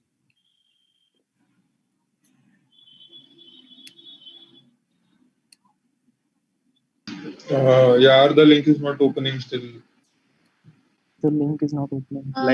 You can search popcorn quiz on D2C. If we search Bennett University on D2C, there are rest of the other quizzes. This one is not present. I have shared the opportunity link only for the popcorn hour, and the quiz is working, I suppose. Is it working for everyone else? If someone can. Do we have to log in? Sorry? Do we have to log in the page? Yeah, like using the credentials you registered on there to compete. I will allow you to Google. You can Google your things, but yeah, Yeah, you have to it's just search. open right now. It's okay, open. thank you.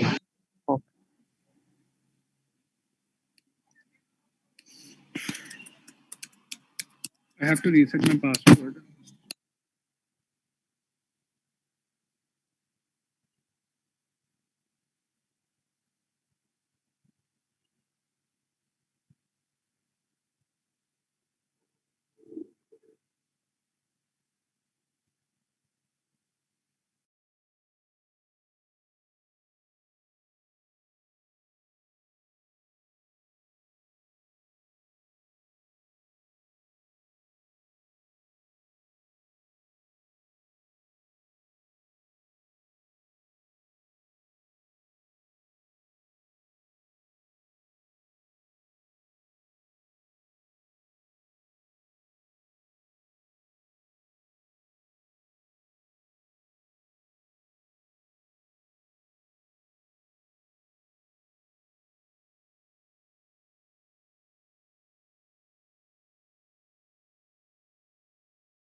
Yes, let me just share the link over there again.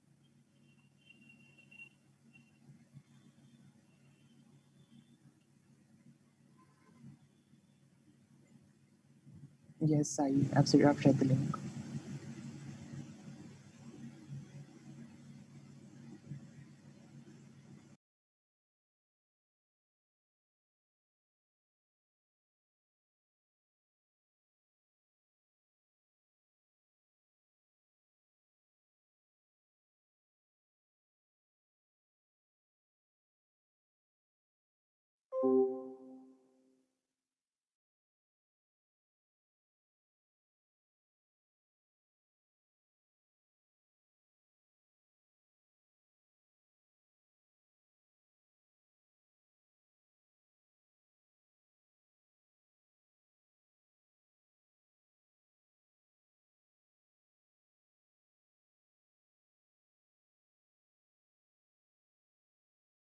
For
everyone watching the stream, the quiz is on right now. We'll be back with you with the results once it's over in 10 minutes or so. So stay tuned. The results.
Or let's say Sudhir has completed the quiz.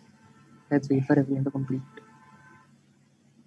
Let's do one thing. If all have completed the quiz, just raise your hands over here so we know that everyone has completed.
I guess the quiz is over now.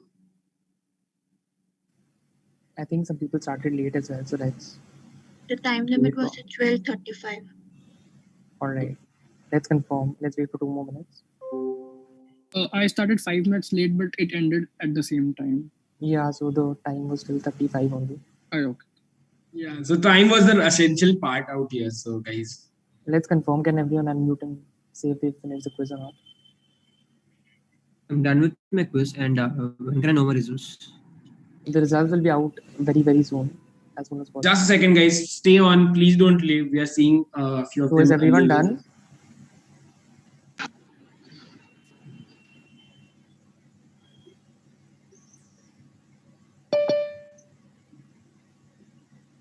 All right.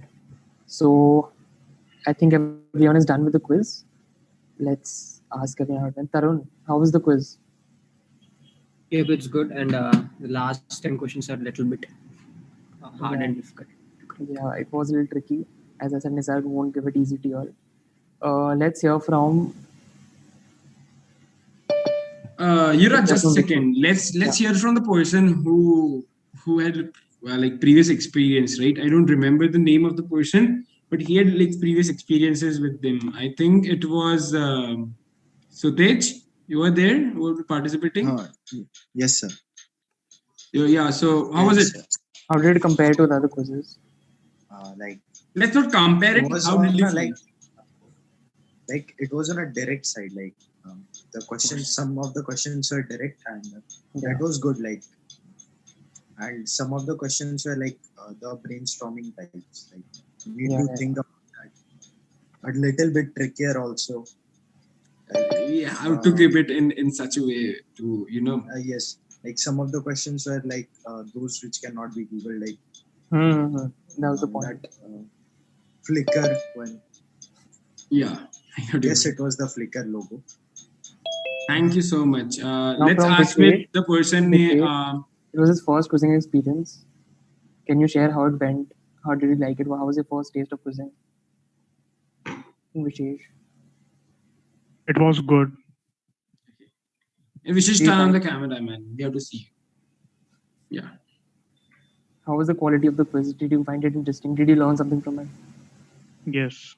There were some questions that were new to me. I didn't know about that logo one. Yeah. Yeah, so I told you right in the beginning that quizzing is just not a fun event out there or game kind of experience. It is also about learning news, like getting to know. When we set a question or when we participate, you also kind of know everything. Like we don't know everything, right? We kind of get knowledge from that and then we present it to you guys. So, Ansh, how did Ansh perform? The guy was asking all the questions. It took me a bit time on the subjective question. I thought I know it, so I give it a bit time on that. As it was really nice, really awesome. Okay. That's great. Let's ask Starman. Who is the Starman? We need to see the Starman. Starman in response. I presume he is in stars right now. Anyone else would like to share? Sakshi, Shivang, Tarun. It was tricky and challenging, actually. I never expected that you would ask us to type the answers.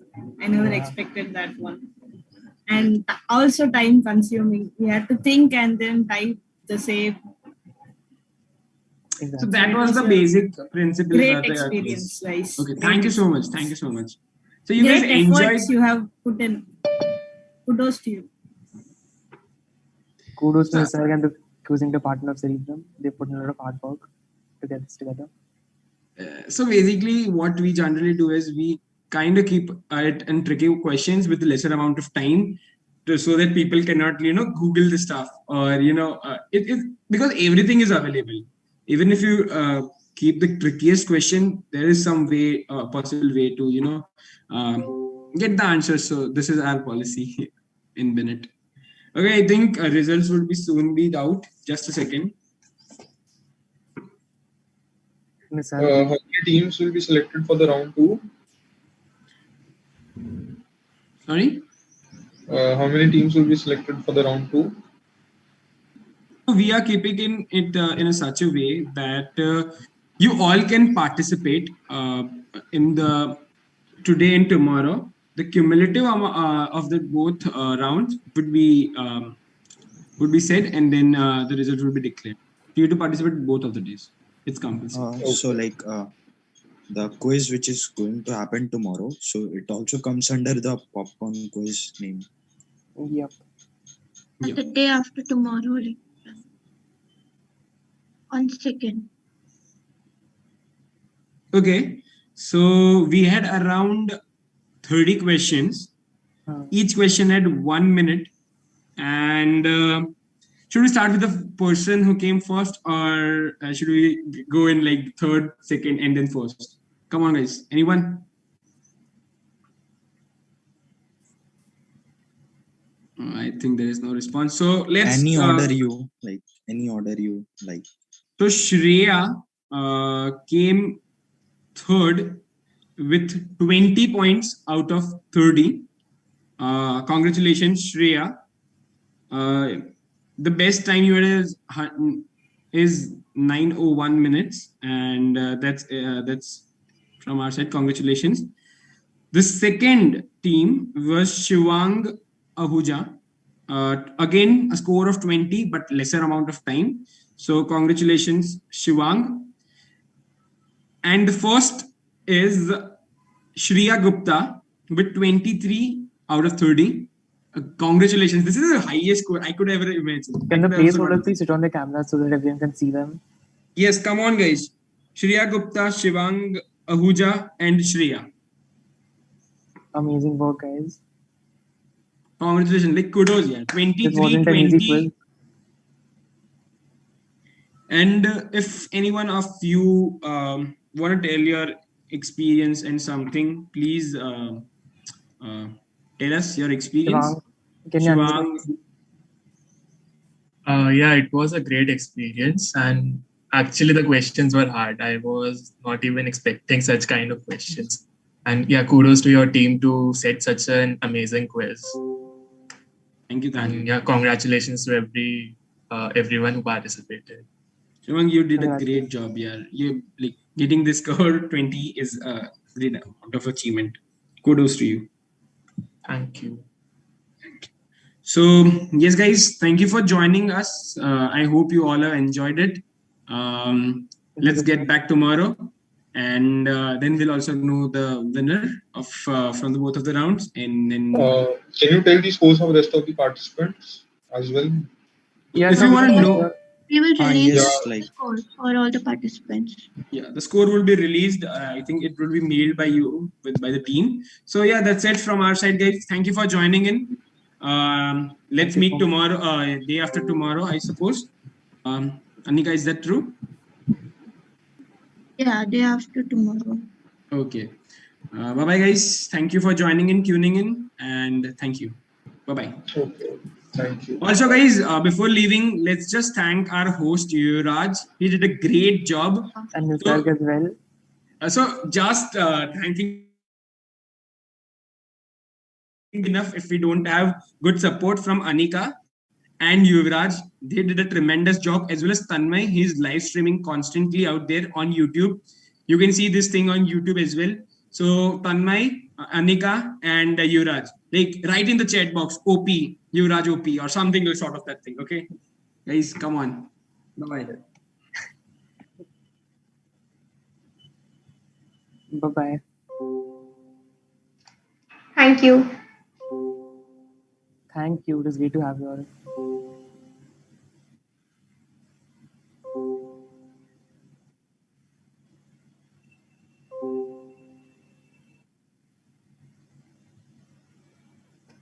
Okay, so I just have one doubt. If you can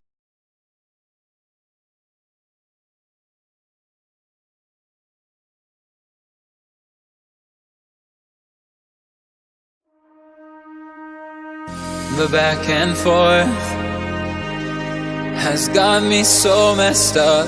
Don't ignore the signs. We've had enough of the whole damn thing that we got going. You hold the strings without me knowing. Why do I have to suffer through the thinking? Why do I have the feeling that we're sinking? I need to find a way.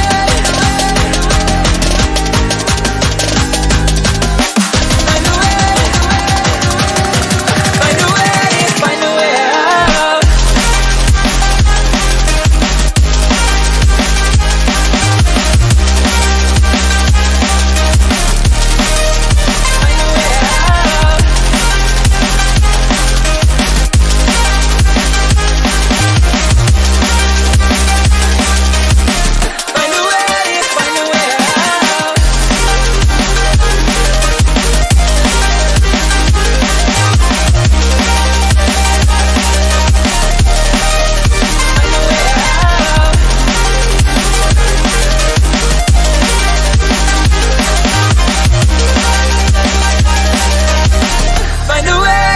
a way out.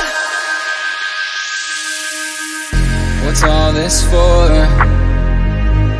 It's got me turned around, but I can't ignore the feelings that I found in this whole damn thing that we got going. You hold the strings without me knowing. Why do I have to suffer through the thinking? Why do I have the feeling that we're sinking? I need to find a way.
The back and forth has got me so messed up. Don't ignore the signs. We've had enough of the whole damn thing that we got going.